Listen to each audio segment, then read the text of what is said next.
ನಮಸ್ತೆ ಸ್ನೇಹಿತರೆ, ಇವತ್ತು ನಾವು ಪ್ರಥಮ BA BComನವರಿಗೆ ಇರುವಂತಹ ಇಂಗ್ಲಿಷ್ ಭಾಷಿಕದಲ್ಲಿ ಪೊಯೆಟ್ರಿ ಪದ್ಯದ ಭಾಗದ ಪುನರಾವರ್ತನ ಅಭ್ಯಾಸವನ್ನು ಮಾಡುವ. ಈಗಾಗಲೇ ನಾವು ಎಲ್ಲ ಪದ್ಯದ ಸಮ್ಮರಿಯನ್ನು ತಿಳ್ಕೊಂಡಿದ್ದೇವೆ.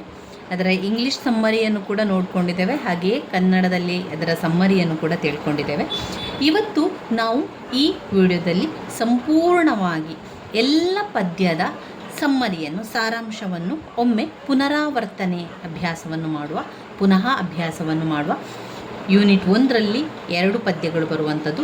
Not marble nor the gilded monuments ಎರಡನೆಯ ಪದ್ಯ, let me not to the marriage of true mind. ಇನ್ನು ಯೂನಿಟ್ 2ರಲ್ಲಿ ಸೆಲೆಕ್ಷನ್ ಫ್ರಮ್ ಗ್ಯಾರಿಸ್ ಗ್ರೇ ಎಲಿಜಿ ಶೋಕಗೀತೆ ಅದು ಯೂನಿಟ್ 2ರಲ್ಲಿ. ಯೂನಿಟ್ 3ರಲ್ಲಿ ದ ಡಫೋಡಿಲ್ಸ್ ಮತ್ತು upon Westminster bridge. Unit 4ರಲ್ಲಿ ಯುಲಿಸಸ್ ಎನ್ನುವಂಥ ಈ 6 ಪದ್ಯವನ್ನು ನಾವು ಇವತ್ತು ಒಂದೇ ವಿಡಿಯೋದಲ್ಲಿ ಸಂಪೂರ್ಣವಾಗಿ 6 ಪದ್ಯದ ಸಾರಾಂಶವನ್ನು ನೋಡ್ತಾ ಹೋಗುವ.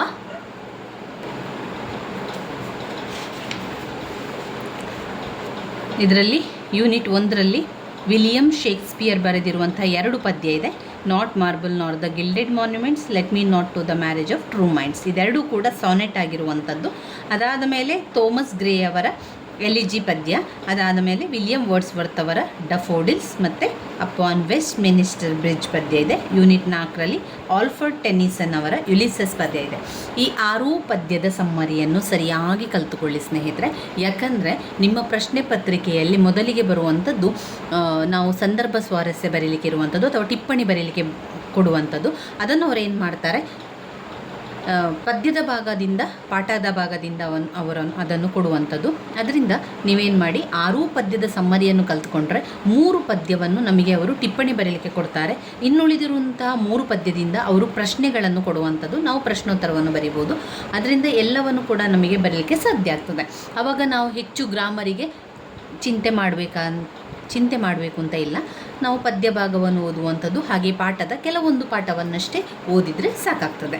ಮೊದಲಿಗೆ ಇದರಲ್ಲಿ not marble nor the gilded monuments ಈ ಒಂದು ಪದ್ಯವು ಲೇಖಕರು ವಿಲಿಯಂ ಶೇಕ್ಸ್ಪಿಯರ್ ಅವರು ಬರೆದಿರುವಂತಹ ಪದ್ಯ ಆಗಿದೆ.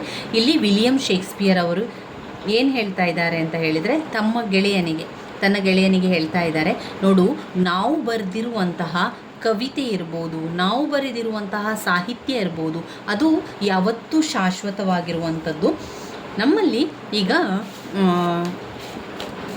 ಈ ಸ್ಮಾರಕಗಳು, ಸ್ವರ್ಣಲೇಪಿತ ಸ್ಮಾರಕಗಳಿರ್ಬೋದು, ಅಥವಾ ಯಾವುದೇ ಒಂದು ಸ್ಮಾರಕಗಳು ಅಥವಾ ಶಿಲ್ಪಗಳು ಎಲ್ಲ ಕೂಡ ಹಾಳಾಗಿ ಹೋಗ್ತದೆ. ಆದರೆ ನಾವು ಬರೆದಿರುವಂತಹ ಸಾಹಿತ್ಯ ಇರ್ಬೋದು ಅಥವಾ ನಾವು ಮಾಡಿರುವಂತಹ ಪದ್ಯಗಳಿರ್ಬೋದು, ಅದು ಯಾವತ್ತೂ ಕೂಡ ಅದನ್ನು ನಶಿಸಲಿಕ್ಕೆ ಯಾರಿಂದಲೂ ಕೂಡ ಸಾಧ್ಯ ಇಲ್ಲ.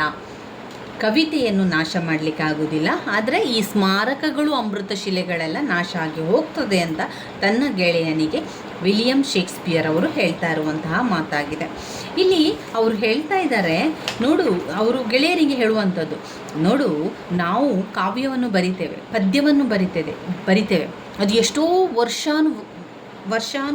ವರ್ಷ ಹಾಗೇ ಇರ್ತದೆ. ಆದರೆ ಯಾವಾಗ ಈ ಸ್ಮಾರಕಗಳಿರ್ಬೋದು, ಈ ಒಂದು ಶಿಲ್ಪಗಳಿರ್ಬೋದು, ಅದೆಲ್ಲ ಕೂಡ ಮಳೆ, ಗಾಳಿ, ಬಿರುಗಾಳಿ ಇವುಗಳಿಂದೆಲ್ಲ ನಾಶ ಆಗ್ತದೆ. ಆದರೆ ಕವಿತೆಯನ್ನು ನಾಶ ಮಾಡಲಿಕ್ಕೆ ಸಾಧ್ಯ ಇಲ್ಲ. ಕವಿತೆಯನ್ನು ಗಾಳಿಯಿಂದ, ಮಳೆಯಿಂದ, ಬಿರುಗಾಳಿಯಿಂದ ನಾಶ ಮಾಡಲಿಕ್ಕೆ ಸಾಧ್ಯ ಇಲ್ಲ. ಇನ್ನು ತನ್ನ ಗೆಳೆಯನಿಗೆ ಹೇಳುವಂತಹ ಮಾತುಗಳು, ಇದೆಲ್ಲ ಕೂಡ ಗೆಳೆಯನಿಗೆ ಹೇಳುವಂತಹ ಮಾತುಗಳು. ಅರಮನೆಗಳೆಲ್ಲ ಯುದ್ಧಗಳಿಂದಾಗಿ ನಾಶ ಆಗಿ ಹೋಗ್ತದೆ, ಯುದ್ಧದಿಂದಾಗಿ. ಆದರೆ ಆ ಯುದ್ಧ ಇದೆಯಲ್ಲ, ಅದು ನಮ್ಮ ಕವಿತೆಯನ್ನು ನಾಶ ಮಾಡಲಿಕ್ಕೆ ಸಾಧ್ಯ ಇಲ್ಲ. ರಾಜನ ಖಡ್ಗ ಸ್ಮಾರಕಗಳನ್ನು, ಆಮೇಲೆ ಈ ಒಂದು ಅಮೃತ ಶಿಲೆಗಳನ್ನೆಲ್ಲ ರಾಜನ ಖಡ್ಗದಿಂದ ಅದನ್ನು ಸಂಪೂರ್ಣವಾಗಿ ನಾಶ ಮಾಡ್ಬೋದು. ಆದರೆ ರಾಜನ ಖಡ್ಗದಿಂದ ನಮ್ಮ ಕವಿತೆಯನ್ನು, ನಮ್ಮ ಒಂದು ಸಾಹಿತ್ಯವನ್ನು ನಾಶ ಮಾಡಲಿಕ್ಕೆ ಸಾಧ್ಯ ಇಲ್ಲ. ಈ ಸ್ಮಾರಕಗಳನ್ನೆಲ್ಲ ಬೆಂಕಿಗಳಿಂದ ಅದು ಬೆಂಕಿಯ ಆಹುತಿ ಆಗ್ತದೆ. ಬೆಂಕಿಯಿಂದ ನಾಶ ಆಗ್ತದೆ, ಆದರೆ ಕವಿತೆ ಹಾಗಲ್ಲ, ಬೆಂಕಿಯಿಂದ ನಾಶ ಮಾಡಲಿಕ್ಕೆ ಸಾಧ್ಯ ಇಲ್ಲ.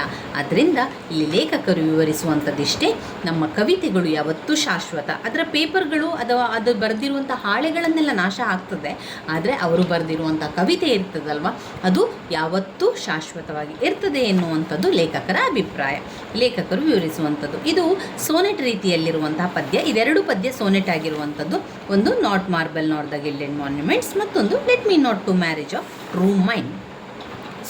ಸೋನೆಟ್ನ ಬಗ್ಗೆ ಕೂಡ ಪ್ರಶ್ನೆಯನ್ನು ಕೇಳ್ತಾರೆ. 14 ಸಾಲುಗಳುಳ್ಳಂತಹ ಈ ಪದ್ಯವು ಯಾವ ಪ್ಯಾಟರ್ನಲ್ಲಿ ಬರ್ತದೆ ಅಂತ ನೀವು ಬರಿಬೇಕಾಗಿರುವಂಥದ್ದು. ಇದು ಮೊದಲ ಒಂದು ಯೂನಿಟಿನ ವಿಲಿಯಂ ಶೇಕ್ಸ್ಪಿಯರ್ ಅವರ ಪದ್ಯದ ಸಮ್ಮರಿಯಾಗಿರುವಂಥದ್ದು. ಈಗಾಗಲೇ ನಾನು ನಿಮಗೆ ಕೊಟ್ಟಿದ್ದೇನೆ, ಆದರೆ ಮತ್ತೊಮ್ಮೆ ನಿಮಗೆ ನಾನು ತೋರಿಸ್ತಾ ಇರುವಂಥದ್ದಷ್ಟೇ. ಇದರ ಸಂಪೂರ್ಣ ವಿವರಣೆಯನ್ನು ಕೂಡ ಕೊಟ್ಟಿದ್ದೇನೆ. ನಾವು ಈಗ ಪುನರಾವರ್ತನ ಅಭ್ಯಾಸವನ್ನು ಮಾಡ್ತಾ ಇರೋದ್ರಿಂದ ಮತ್ತೊಮ್ಮೆ ತೋರಿಸ್ತಾ ಇರುವಂಥದ್ದು ಸೋನೆಟ್. ಇದು ಸೋನೆಟನ್ನು ಕೂಡ ಹಾಗೆ, ಸೋನೆಟ್ 14 ಸಾಲುಗಳುಳ್ಳಂತಹ ಪದ್ಯ. ಇದರಲ್ಲಿ ಏನಾಗಿರ್ತದೆ ಅಂದರೆ, ಮೊದಲ 4 ಸಾಲುಗಳು ಒಂದೇ ಲೆಕ್ಕದಲ್ಲಿರ್ತದೆ, ಮತ್ತು 4 ಸಾಲುಗಳು ಒಂದೇ ಲೆಕ್ಕ, A B A B A B A B, C D C D C D C D, ಆಮೇಲೆ ಇ ಎಫ್ ಇ ಎಫ್, ಆ 4 ಸಾಲುಗಳು ಒಂದೇ ಲೆಕ್ಕದಲ್ಲಿ. ಕೊನೆಯದಾಗಿ ಜೊತೆಯಾಗಿರುವಂಥ ಜೋಡಿ ಇರುವಂಥದ್ದು, ಕಪಲೆಟ್ಸ್ ಇರುವಂಥದ್ದು. ಮೊದಲು 8 ಸಾಲು ಮತ್ತು 6 ಸಾಲುಗಳು ಇಲ್ಲಿ ನಾವು ಕಾಣ್ಬೋದು. ಇಟಾಲಿಯನ್ ಸೋನೆಟ್ ಆ ರೀತಿ ಇರುವಂಥದ್ದು, 8 ಸಾಲು ಮತ್ತು 6 ಸಾಲುಗಳಲ್ಲಿ ಇರುವಂಥದ್ದು. ಅದು ಇಟಾಲಿಯನ್ ಸೋನೆಟ್ ಆಗಿರುವಂಥದ್ದು. ವಿಲಿಯಂ ಶೇಕ್ಸ್ಪಿಯರ್ ಅವರ ಒಂದು ಸೋನೆಟ್ ಇದೇ ರೀತಿಯಲ್ಲಿದೆ, A B A B, C D C D, E F E F, ಆಮೇಲೆ ಕೊನೆಯದಾಗಿ 2 ಕಪಲೆಟ್ಸ್ ಜಿ ಜಿ ಅಂತ ಇರುವಂಥದ್ದು. ಇಲ್ಲಿ ನೋಡಿ, ಸಂಪೂರ್ಣ ಅದರ ಬಗ್ಗೆ ಬರ್ಕೊಂಡಿದ್ದೇನೆ. ನೀವು ಯಾರೆಲ್ಲ ಇದುವರೆಗೆ ಬರ್ಕೊಳ್ಳಿಲ್ವ, ನೀವು ಬರ್ಕೊಳ್ಳಿ. ಇಲ್ಲ ಅಂತಾದರೆ ಇದರ ಸಂಪೂರ್ಣ ವಿಡಿಯೋ ಹಳೆಯ ಮತ್ತೊಂದು ವಿಡಿಯೋದಲ್ಲಿದೆ. ಅದು ಇನ್ನು ಬರುವಂತಹ 2ನೆಯ ಪದ್ಯ, ಇದು ಅನಾಲಿಸಿಸ್ ಮಾಡಿರುವಂತಹ ಪುಟ ಕೂಡ 5, ಪುಟ ಸಂಖ್ಯೆ 5ರಲ್ಲಿದೆ ನೋಡಿ. ಇನ್ನು ಬರುವಂತಹ ಪದ್ಯ let me not to the marriage of true minds. ಇಲ್ಲಿ ವಿಲಿಯಂ ಶೇಕ್ಸ್ಪಿಯರ್ ಅವರು ನಿಜವಾದ ಪ್ರೀತಿಯ ಬಗ್ಗೆ ವಿವರಿಸುವಂತಹ ಮಾತಾಗಿದೆ. ಇದು ಕೂಡ ಸೋನೆಟ್ ಆಗಿರುವಂಥದ್ದು. ಇದರ ಸಮ್ಮರಿಯನ್ನು ನಿಮಗೆ ತೋರಿಸ್ತೇನೆ.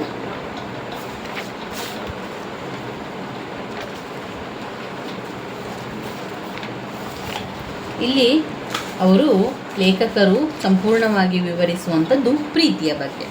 ನಿಜವಾದ ಪ್ರೀತಿ ಇರುವಲ್ಲಿ ಅದನ್ನು ಹಾಳು ಮಾಡಲಿಕ್ಕೆ ಅಥವಾ ಅದನ್ನು ದೂರ ಮಾಡಲಿಕ್ಕೆ ಯಾರಿಂದಲೂ ಸಾಧ್ಯವಿಲ್ಲ. ನಿಜವಾದ ಪ್ರೀತಿ ಯಾವತ್ತೂ ದೂರ ಆಗುವುದಿಲ್ಲ ಎನ್ನುವಂಥದ್ದು ಲೇಖಕರ ಅಭಿಪ್ರಾಯ. ಲೇಖಕರು ಇಲ್ಲಿ ವಿವರಿಸುವಂಥದ್ದು ಹಾಗೆ. ಲೇಖಕರು ಹೇಳ್ತಾ ಇದ್ದಾರೆ ನೋಡಿ, ಇದು let me not to the marriage of true ಮೈಂಡ್ನ ಸಮ್ಮರಿಯಾಗಿರುವಂಥದ್ದು. ಮತ್ತೊಮ್ಮೆ ನಿಮಗೆ ತೋರಿಸ್ತಾ ಇದ್ದೇನೆ. ಇದರಲ್ಲಿ ಲೇಖಕರು ಹೇಳುವಂಥದ್ದಷ್ಟೇ ನೋಡಿ, ನಿಜವಾದ ಪ್ರೀತಿಗೆ ಯಾವತ್ತೂ ಅಡೆತಡೆ ಇಲ್ಲ. ಅಡೆತಡೆ ಇದ್ದರೂ ಕೂಡ ಆ ನಿಜವಾದ ಪ್ರೀತಿ ದೂರ ಆಗುವುದಿಲ್ಲ. ನಿಜವಾದ ಪ್ರೀತಿ ಇದ್ದ ಕಡೆ ಅದು ಒಂದಾಗಿರ್ತದೆ, ಒಟ್ಟಾಗಿರ್ತದೆ, ಮದುವೆ ಕೂಡ ಆಗ್ತದೆ, ಮ್ಯಾರೇಜ್ ಆಗ್ತದೆ. ಒಂದು ವೇಳೆ ನಿಜವಾದ ಪ್ರೀತಿ ಎನ್ನುವಂಥದ್ದು ಇದ್ದರೆ ಅದನ್ನು ಬೇರೆ ಮಾಡಲಿಕ್ಕೆ ಸಾಧ್ಯ ಇಲ್ಲ. ಒಂದು ವೇಳೆ ನೀವು ಬೇರೆ ಮಾಡಿದ್ದೀರಿ ಅಥವಾ ಬೇರೆ ಆಗಿದ್ದಾರೆ ಅಂತಾದರೆ ಅವರೊಳಗೆ ನಿಜವಾದ ಪ್ರೀತಿ ಇಲ್ಲ ಅಂತ ಅರ್ಥ ಅಂತ ಲೇಖಕರ ಅಭಿಪ್ರಾಯ. ಇಲ್ಲಿ ಲೇಖಕರು ಹೇಳ್ತಾ ಇರುವಂಥದ್ದು ಮದುವೆ ಆಗಬೇಕು. ಯಾರ ನಡುವೆ ಮದುವೆ ಆಗಬೇಕು? 2 ಪ್ರೀತಿಗಳ ನಡುವೆ ಮದುವೆ ಆಗಬೇಕು. 2 ದೇಹಗಳ ನಡುವೆ ಅಲ್ಲ, 2 ದೇಹಗಳ ನಡುವೆಯಲ್ಲ, 2 ಪ್ರೀತಿಯ ಮನಸ್ಸುಗಳ ನಡುವೆ ಮದುವೆ ಆಗಬೇಕೇ ವಿನಃ 2 ದೇಹಗಳ ನಡುವೆ ಆದರೆ ಅಂತಹ ಮದುವೆ ಶಾಶ್ವತವಾಗಿರುವುದಿಲ್ಲ. ಪ್ರೀತಿ ಇರಬೇಕು. ನಿಜವಾದ ಪ್ರೀತಿಯನ್ನು ಹಾಳು ಮಾಡಲಿಕ್ಕೆ ಸಾಧ್ಯ ಇಲ್ಲ, ನಿಜವಾದ ಪ್ರೀತಿಯನ್ನು ದೂರ ಮಾಡಲಿಕ್ಕೆ ಸಾಧ್ಯ ಇಲ್ಲ, ನಿಜವಾದ ಪ್ರೀತಿಯನ್ನು ನಶಿಸಲಿಕ್ಕೆ ಸಾಧ್ಯ ಇಲ್ಲ. ನಿಜವಾದ ಪ್ರೀತಿ ಯಾವತ್ತೂ ದೂರ ಹೋಗುವುದಿಲ್ಲ. ಒಂದು ವೇಳೆ ಲೇಖಕರ ಪ್ರಕಾರ ಒಂದು ವೇಳೆ ಆ ಪ್ರೀತಿ ದೂರ ಆಗಿದೆ ಅಂತ ಆದರೆ ಅಥವಾ ಅವರನ್ನು ದೂರ ಮಾಡಲಿಕ್ಕೆ ಆಯಿತು ಅಂತಾದರೆ ಅವರ ನಡುವೆ ನಿಜವಾದ ಪ್ರೀತಿಯೇ ಇಲ್ಲ.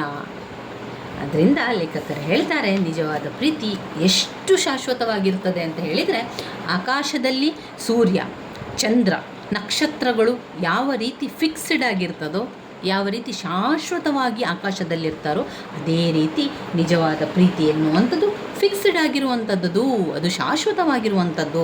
ಯಾವ ರೀತಿ ಆಕಾಶದಲ್ಲಿ ಧ್ರುವ ನಕ್ಷತ್ರ ಅಲ್ಲೇ ಇದ್ದುಕೊಂಡು ಹೊಳಿತದೋ ಅದೇ ರೀತಿ ಟ್ರೂ ಲವ್ ಎನ್ನುವಂಥದ್ದು permanent and fixed like the sun and the pole star in the universe.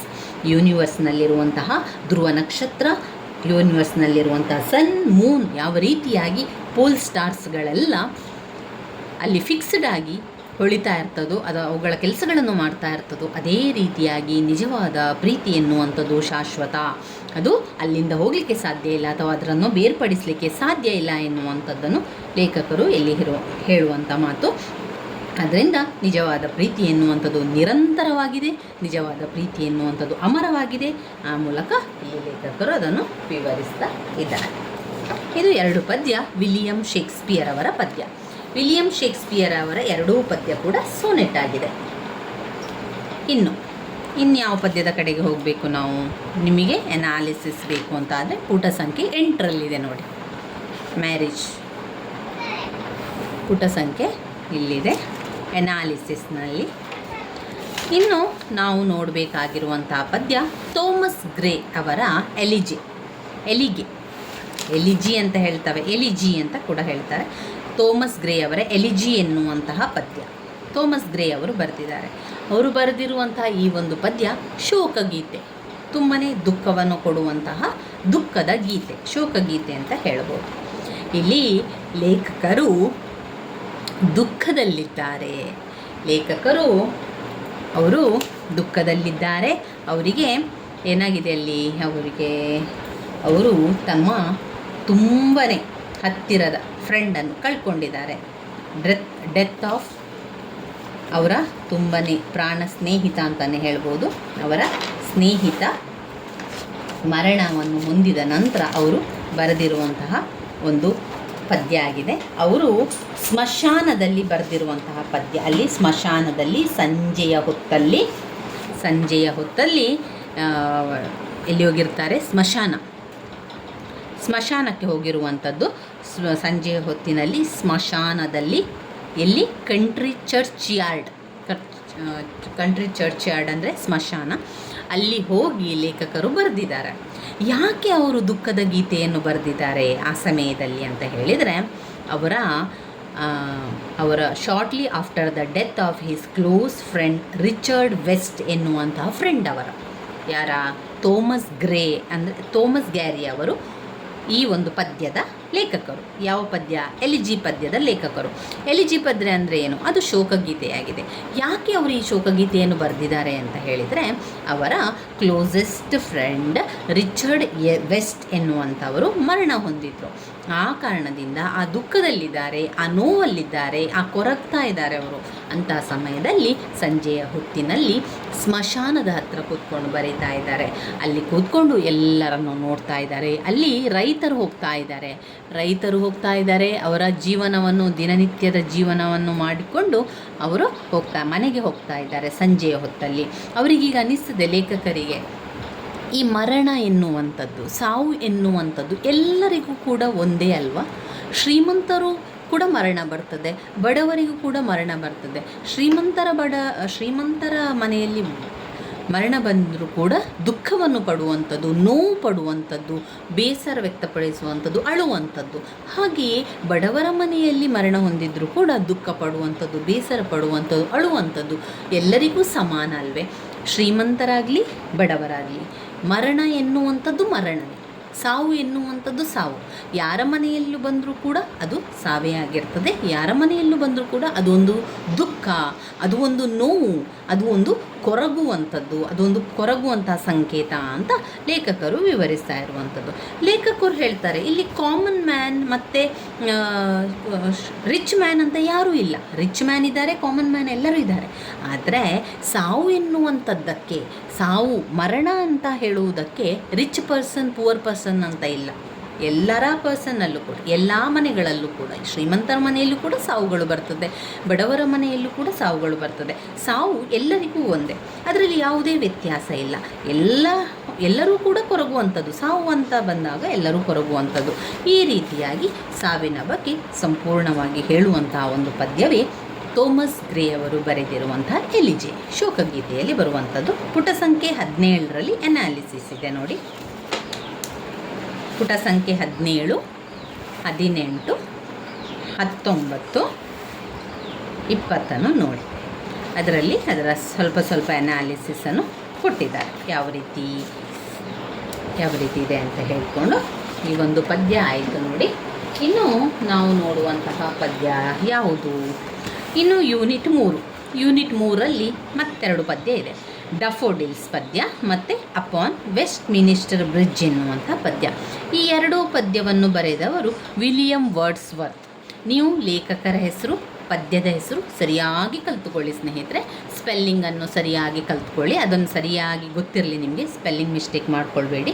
ಪದ್ಯದ ಹೆಸರು ಮತ್ತು ಲೇಖಕರ ಹೆಸರನ್ನು ಸರಿಯಾಗಿ ಬರೀಬೇಕು. ದ ಡಫೋಡಿಲ್ಸ್ ಪದ್ಯವನ್ನು ಬರೆದವರು William Wordsworth. Upon Westminster bridge, ಲಂಡನ್ನಿನ ಬ್ರಿಡ್ಜ್ ಸೇತುವೆ ಬಗ್ಗೆ ಹೇಳುವಂಥ ಪದ್ಯ ಕೂಡ ವಿಲಿಯಂ ವರ್ಡ್ಸ್ವರ್ತ್ ಅವರು ಬರೆದಿದ್ದಾರೆ. ಮೊದಲಿಗೆ ನಾವು ಡಫೋಡಿಲ್ಸ್ ಪದ್ಯವನ್ನು ನೋಡುವ. ಡಫೋಡಿಲ್ಸ್ ಪದ್ಯವನ್ನು ಬರೆದವರು ವಿಲಿಯಂ ವರ್ಡ್ಸ್ವರ್ತ್. ಇಲ್ಲಿ ಲೇಖಕರು ದುಃಖದಲ್ಲಿದ್ದಾರೆ, ಲೇಖಕರು ನೋವಿನಲ್ಲಿದ್ದಾರೆ, ಲೇಖಕರು ಒಬ್ಬಂಟಿಯಾಗಿದ್ದಾರೆ. ಯಾಕೆಂದರೆ ಲೇಖಕರ ಸಹೋದರ ಮರಣವನ್ನು ಹೊಂದಿದ್ದಾನೆ. ಲೇಖಕರ ಸಹೋದರ ಮರಣವನ್ನು ಹೊಂದಿರುವ ಕಾರಣದಿಂದಾಗಿ ಲೇಖಕರು ತುಂಬಾ ದುಃಖ ಪಡ್ತಾ ಇದ್ದಾರೆ. ಅವರಿಗೀಗ ಎಲೋನ್ ಫೀಲ್ ಆಗ್ತಾ ಇದೆ. ಅವರು ಏಕಾಂತವನ್ನು ಆಗ್ತಾ ಇದೆ, ಅವರಿಗೆ ಒಬ್ಬಂಟಿ ಅಂತ ಅನ್ನಿಸ್ತಾ ಇದೆ ಅವರಿಗೆ. ನಾನು ಒಬ್ಬಂಟಿ, ನನಗೆ ಯಾರೂ ಇಲ್ಲ, ನನ್ನ ಸಹೋದರ ಮರಣ ಹೊಂದಿದ್ದಾನೆ, ನಾನೇನು ಮಾಡುವಂಥದ್ದು ಅಂದರೆ ಪ್ರತಿ ದಿವಸ ದುಃಖದಲ್ಲಿದ್ದಾರೆ, ನೋವಿನಲ್ಲಿದ್ದಾರೆ. ಅವರಿಗೆ ಪ್ರಪಂಚವೇ ಬೇಡ ಎನ್ನುವಷ್ಟು ದುಃಖದಲ್ಲಿದ್ದಾರೆ. ಅವರೇನು ಮಾಡ್ತಾರೆ ಅಂತ ಹೇಳಿದರೆ, ಲೇಖಕರು ತುಂಬ ದುಃಖದಲ್ಲಿದ್ಕೊಂಡು ನದಿ ಪಕ್ಕದಲ್ಲಿರುವಂತಹ ದಡದಲ್ಲಿ ನಡ್ಕೊಂಡು ಹೋಗ್ತಾ ಇದ್ದಾರೆ. ಲೇಕ್ನ ಸೈಡಲ್ಲಿ ನಡ್ಕೊಂಡು ದುಃಖದಲ್ಲಿದ್ದಾರೆ, ನಡ್ಕೊಂಡು ಹೋಗ್ತಾರೆ. ಅವರು ನಡೆದಂತೆ ಆಕಾಶದಲ್ಲಿ ಮೋಡಗಳು ಕೂಡ ಸಂಚರಿಸ್ತಾ ಇದೆ. ಅಂಥ ಸಂದರ್ಭದಲ್ಲಿ ಅವರಿಗೆ ತುಂಬ ದೂರದಿಂದ ಸಾವಿರಾರು ಹೂಗಳನ್ನು ಕಾಣ್ತದೆ. ಯಾವ ಹೂಗಳು? ಅದುವೇ ಡಫೋಡಿಲ್ಸ್ ಹೂಗಳು. ಅದಕ್ಕೆ ಡಫೋಡಿಲ್ಸ್ ಅಂತ ಹೇಳುವಂಥದ್ದು. ಡಫೋಡಿಲ್ಸ್ ಹೂಗಳು ಅವರಿಗೆ ಕಾಣ್ತದೆ. ಸಾವಿರಾರು ಸಂಖ್ಯೆಯಲ್ಲಿರುವಂತಹ ಡಫೋಡಿಲ್ ಹೂಗಳು ತುಂಬಾ ಸುಂದರವಾಗಿರ್ತದೆ. ಹಳದಿ ಬಣ್ಣದಲ್ಲಿ, ಕೆಂಪು ಬಣ್ಣದಲ್ಲಿ ಡಫೋಡಿಲ್ಸ್ ಹೂಗಳಿರ್ತದೆ. ಅದು ತುಂಬಾ ಆಕರ್ಷಕವಾಗಿ ಅವರಿಗೆ ತುಂಬಾ ದೂರದಿಂದಲೇ ಕಾಣ್ತಾ ಇರ್ತದೆ. ಅದನ್ನು ನೋಡಿದ ತಕ್ಷಣ ಒಂದು ಕ್ಷಣದಲ್ಲಿ ಅವರಿಗೆ ಎಲ್ಲ ಮರೆತು ಹೋಗ್ತದೆ. ಅವರ ದುಃಖ, ಅವರ ನೋವು, ಅವರ ಒಂದು ಏಕಾಂತ, ಒಬ್ಬಂಟಿಯಾಗಿರುವಂಥದ್ದು ಎಲ್ಲ ಕೂಡ ಮರೆತು ಹೋಗಿ ಅವರ ಮನಸ್ಸು ನಿರಾಳವಾಗಿ, ಅವರ ಮನಸ್ಸು ತುಂಬಾ ಸಂತೋಷ ಪಡುವಷ್ಟು ಅವರಿಗೆ ಅನ್ನಿಸ್ತದೆ. ದೂರದಿಂದ ಆ ಡಫೋಡಿಲ್ಸ್ ಹೂಗಳನ್ನು ನೋಡ್ತಾರೆ. ಅದು ಗಾಳಿಗೆ ಒಂದು ಕಡೆಯಿಂದ ಇನ್ನೊಂದು ಕಡೆಗೆ ವಾಲ್ತಾ ಇದೆ. ಅವರಿಗೆ ಅನ್ನಿಸ್ತದೆ, ಲೇಖಕರಿಗೆ, ಎಷ್ಟು ಸುಂದರವಾಗಿ ನೃತ್ಯ ಮಾಡ್ತಾ ಇದೆ ಈ ಡಫೋಡಿಲ್ಸ್ ಹೂಗಳು, ಎಷ್ಟು ಸುಂದರವಾಗಿ ನೃತ್ಯ ಮಾಡ್ತಾ ಇದೆ. ಬದಿಯಲ್ಲಿ ಕೊಳ ಇದೆ, ಬದಿಯಲ್ಲಿ ಲೇಕ್ ಇದೆ. ಆ ಲೇಕಿನ ನೀರಿನ ಮುಖಾಂತರ ಈ ಡಫೋಡಿಲ್ಸ್ ಹೂಗಳು ರಿಫ್ಲೆಕ್ಟ್ ಆಗ್ತಾ ಇದೆ, ಪ್ರತಿಬಿಂಬಿಸ್ತಾ ಇದೆ, ಹೊಳಿತಾ ಇದೆ. ಅದನ್ನು ನೋಡಿ ಲೇಖಕರಿಗೆ ತುಂಬ ಆನಂದ ಆಗ್ತದೆ. ಎಷ್ಟು ಚಂದವಾಗಿ ಹೊಳಿತಾ ಇದೆ, ಎಷ್ಟು ಸುಂದರವಾಗಿ ಈ ಡಫೋಡಿಲ್ಸ್ ಹೂಗಳು ಹೊಳಿತಾ ಇದೆ. ತನ್ನ ಒಂದು ನೃತ್ಯ, ಅಷ್ಟು ಖುಷಿಯಿಂದ ಅದು ನೃತ್ಯ ಮಾಡ್ತಾ ಇದೆ. ಗಾಳಿಯ ರಭಸಕ್ಕೆ, ಗಾಳಿಯ ಬೀಸುವಿಕೆಗೆ ಒಂದು ಕಡೆಯಿಂದ ಇನ್ನೊಂದು ಕಡೆಗೆ ಹೋಗ್ತಾ ತುಂಬಾ ಎಂಜಾಯ್ ಮಾಡ್ತಾ ಇದೆ, ಖುಷಿ ಪಡ್ತಾ ಇದೆ. ಇಲ್ಲಿ ಲೇಖಕರಿಗೆ ಅನ್ನಿಸ್ತದೆ, ಎಷ್ಟು ಅದ್ಭುತ, ಎಷ್ಟು ಆಶ್ಚರ್ಯ. ಬೆಳಗ್ಗೆ ಅರಳಿ ಸಂಜೆಯ ಹೊತ್ತಿನಲ್ಲಿ ಮುದುಡಿ ಹೋಗುವಂಥ ಈ ಹೂವುಗಳೇ ಇಷ್ಟೊಂದು ಲವಲವಿಕೆಯಿಂದ, ಇಷ್ಟೊಂದು ಸಂತೋಷದಿಂದ, ಇಷ್ಟೊಂದು ಸುಂದರತೆಯಿಂದ ನೃತ್ಯ ಮಾಡ್ತಾ, ಆನಂದವನ್ನು ಪಡ್ತಾ, ಆ ದಿನವನ್ನು ಸಂತೋಷಮಯವಾಗಿ ಕಳೆಯುವಂತಹ ಈ ಡಫೋಡಿಲ್ಸ್ ಹೂಗಳೇ ಇಷ್ಟೊಂದು ಖುಷಿಯಾಗಿದೆ. ಬೆಳಗ್ಗೆ ಅರಳಿ ರಾತ್ರಿ ಮುದುಡಿ ಹೋಗ್ತದೆ. ಆದರೂ ಕೂಡ ಅದಕ್ಕೆ ಗೊತ್ತಿದೆ, ನಾನು ಬೆಳಿಗ್ಗೆ ಅರಳ್ತೇನೆ, ರಾತ್ರಿ ಮುದುಡಿ ಹೋಗ್ತಾನೆ, ನನ್ನ ಜೀವನ ಮುಗೀತು ಒಂದೇ ದಿವಸದಲ್ಲಿ ಅಂತ ಅದಕ್ಕೆ ಗೊತ್ತಿದೆ. ಆದರೂ ಕೂಡ ಆ ದುಃಖ, ನೋವು ಯಾವುದನ್ನು ಅದು ಪಡದೆ ಎಷ್ಟು ಖುಷಿಯಿಂದ ಆ ಒಂದು ದಿನವನ್ನು ಕೂಡ ಅದು ಎಂಜಾಯ್ ಮಾಡ್ತದೆ, ಅದನ್ನು ಅದು ಅನುಭವಿಸ್ತದೆ, ಆ ಜೀವನವನ್ನು ಸುಂದರವಾಗಿ ಕಳೆಯುವಂತೆ ಮಾಡ್ತದೆ. ಆಗ ಲೇಖಕರಿಗೆ ಅನ್ನಿಸ್ತದೆ, ಒಂದು ದಿವಸ ಅರಳಿ ಸಂಜೆಯ ಹೊತ್ತಿನಲ್ಲಿ ಮುದುಡಿ ಹೋಗುವಂಥ ಹೂಗಳೇ ಇಷ್ಟೊಂದು ಖುಷಿಯಿಂದ ಇರಬೇಕಾದ್ರೆ ನನಗೆ ದೇವರು ಇಷ್ಟೊಂದು ಜೀವನವನ್ನು ಕೊಟ್ಟಿದ್ದಾನೆ, ಇಷ್ಟೊಂದು ದಿವಸಗಳನ್ನು ಕೊಟ್ಟಿದ್ದಾನೆ. ಆ ದಿವಸಗಳನ್ನು ನಾನು ಅದ್ಭುತವಾಗಿ ಕಳಿಬೇಕು, ಖುಷಿಯನ್ನು ಪಡಬೇಕು. ನಾನು ಸಹೋದರನ ಮರಣ ಹೊಂದಿದ್ದಾರೆ ಅಂತ ಹೇಳಿ ದುಃಖ ಪಡುವುದರಿಂದ ಏನೂ ಪ್ರಯೋಜನ ಇಲ್ಲ, ಕೊರಗುವುದರಿಂದ ಏನೂ ಪ್ರಯೋಜನ ಇಲ್ಲ. ಅದನ್ನು ಬಿಟ್ಟು ನಾನು ಹೊಸ ಜೀವನವನ್ನು ಆರಂಭ ಮಾಡಬೇಕು, ನನ್ನ ಹೊಸ ಜೀವನವನ್ನು ಇವತ್ತಿನಿಂದ ಆರಂಭ ಮಾಡಬೇಕು. ನಾನು ಡಫೋಡಿಲ್ಸ್ ಹೂಗಳಂತೆ ಲವಲವಿಕೆಯಿಂದ ಇರಬೇಕು, ನನ್ನ ಜೀವನವನ್ನು ಖುಷಿಯಾಗಿಡುವಂತೆ ಮಾಡಬೇಕು ಎನ್ನುವಂತಹ ಒಂದು ದೃಢ ಸಂಕಲ್ಪವನ್ನು ಮಾಡಿಕೊಳ್ತಾರೆ. ಇಲ್ಲಿ ಲೇಖಕರಿಗೆ ಅನ್ನಿಸ್ತದೆ, ನಾನು ಯಾಕೆ ಈ ರೀತಿ ಕೊರಗ್ತಾ ಇದ್ದೇನೆ, ನಾನು ಯಾಕೆ ಈ ಒಂಟಿತನವನ್ನು ಕಾಡ್ತಾ ಇದ್ದೇನೆ, ಇಲ್ಲ ನಾನು ಖುಷಿಯಾಗಿರಬೇಕು, ನಾನು ಕೂಡ ಲೈಫನ್ನು ಎಂಜಾಯ್ ಮಾಡಬೇಕು ಅಂತ ಯೋಚನೆ ಮಾಡ್ತಾರೆ. ಯಾವಾಗೆಲ್ಲ ಅವರಿಗೆ ಮನಸ್ಸು ದುಃಖ ಅಂತ ಅನಿಸ್ತದೆ, ಯಾವಾಗೆಲ್ಲ ಅವರು ಒಂಟಿತನ ಅಂತ ಅವರಿಗೆ ಅನಿಸೋದು, ಆವಾಗ ಆ ಡಫೋಡಿಲ್ಸ್ ಹೂಗಳನ್ನು ನೆನಪಿಸ್ತಾರೆ. ಆ ಡಫೋಡಿಲ್ಸ್ ಹೂಗಳನ್ನು ಕಣ್ಣಿಗೆ ತರ್ತಾರೆ. ಆ ಕಣ್ಣನ್ನು ತಂದು ಆ ಡಫೋಡಿಲ್ಸ್ ಹೂಗಳನ್ನು ನೋಡಿದ ತಕ್ಷಣ ಅವರಿಗೆ ಎಲ್ಲ ಕೊರಗು ಕಳೆದು ಹೋಗ್ತದೆ, ಒಂಟಿತನ ಮಾಯ ಆಗ್ತದೆ. ಈ ರೀತಿಯಾಗಿ ಡಫೋಡಿಲ್ಸ್ ಹೂವಿನ ಬಗ್ಗೆ ಅವರು ಲೇಖಕರು ಬರೆದಿರುವಂಥದ್ದು. ಡಫೋಡಿಲ್ಸ್ನ ಇಂಗ್ಲೀಷ್ ಸಮ್ಮರಿಯನ್ನು ನೋಡ್ಕೊಳ್ಳಿ.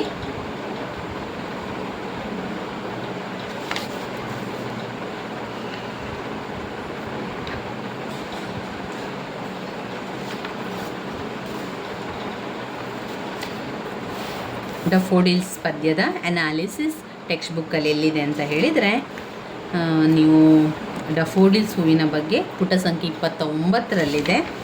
ಅದಾದ ಮೇಲೆ 31ರಲ್ಲಿ ಅನಾಲಿಸಿಸನ್ನು ಕೊಟ್ಟಿದ್ದಾರೆ ನೋಡಿ.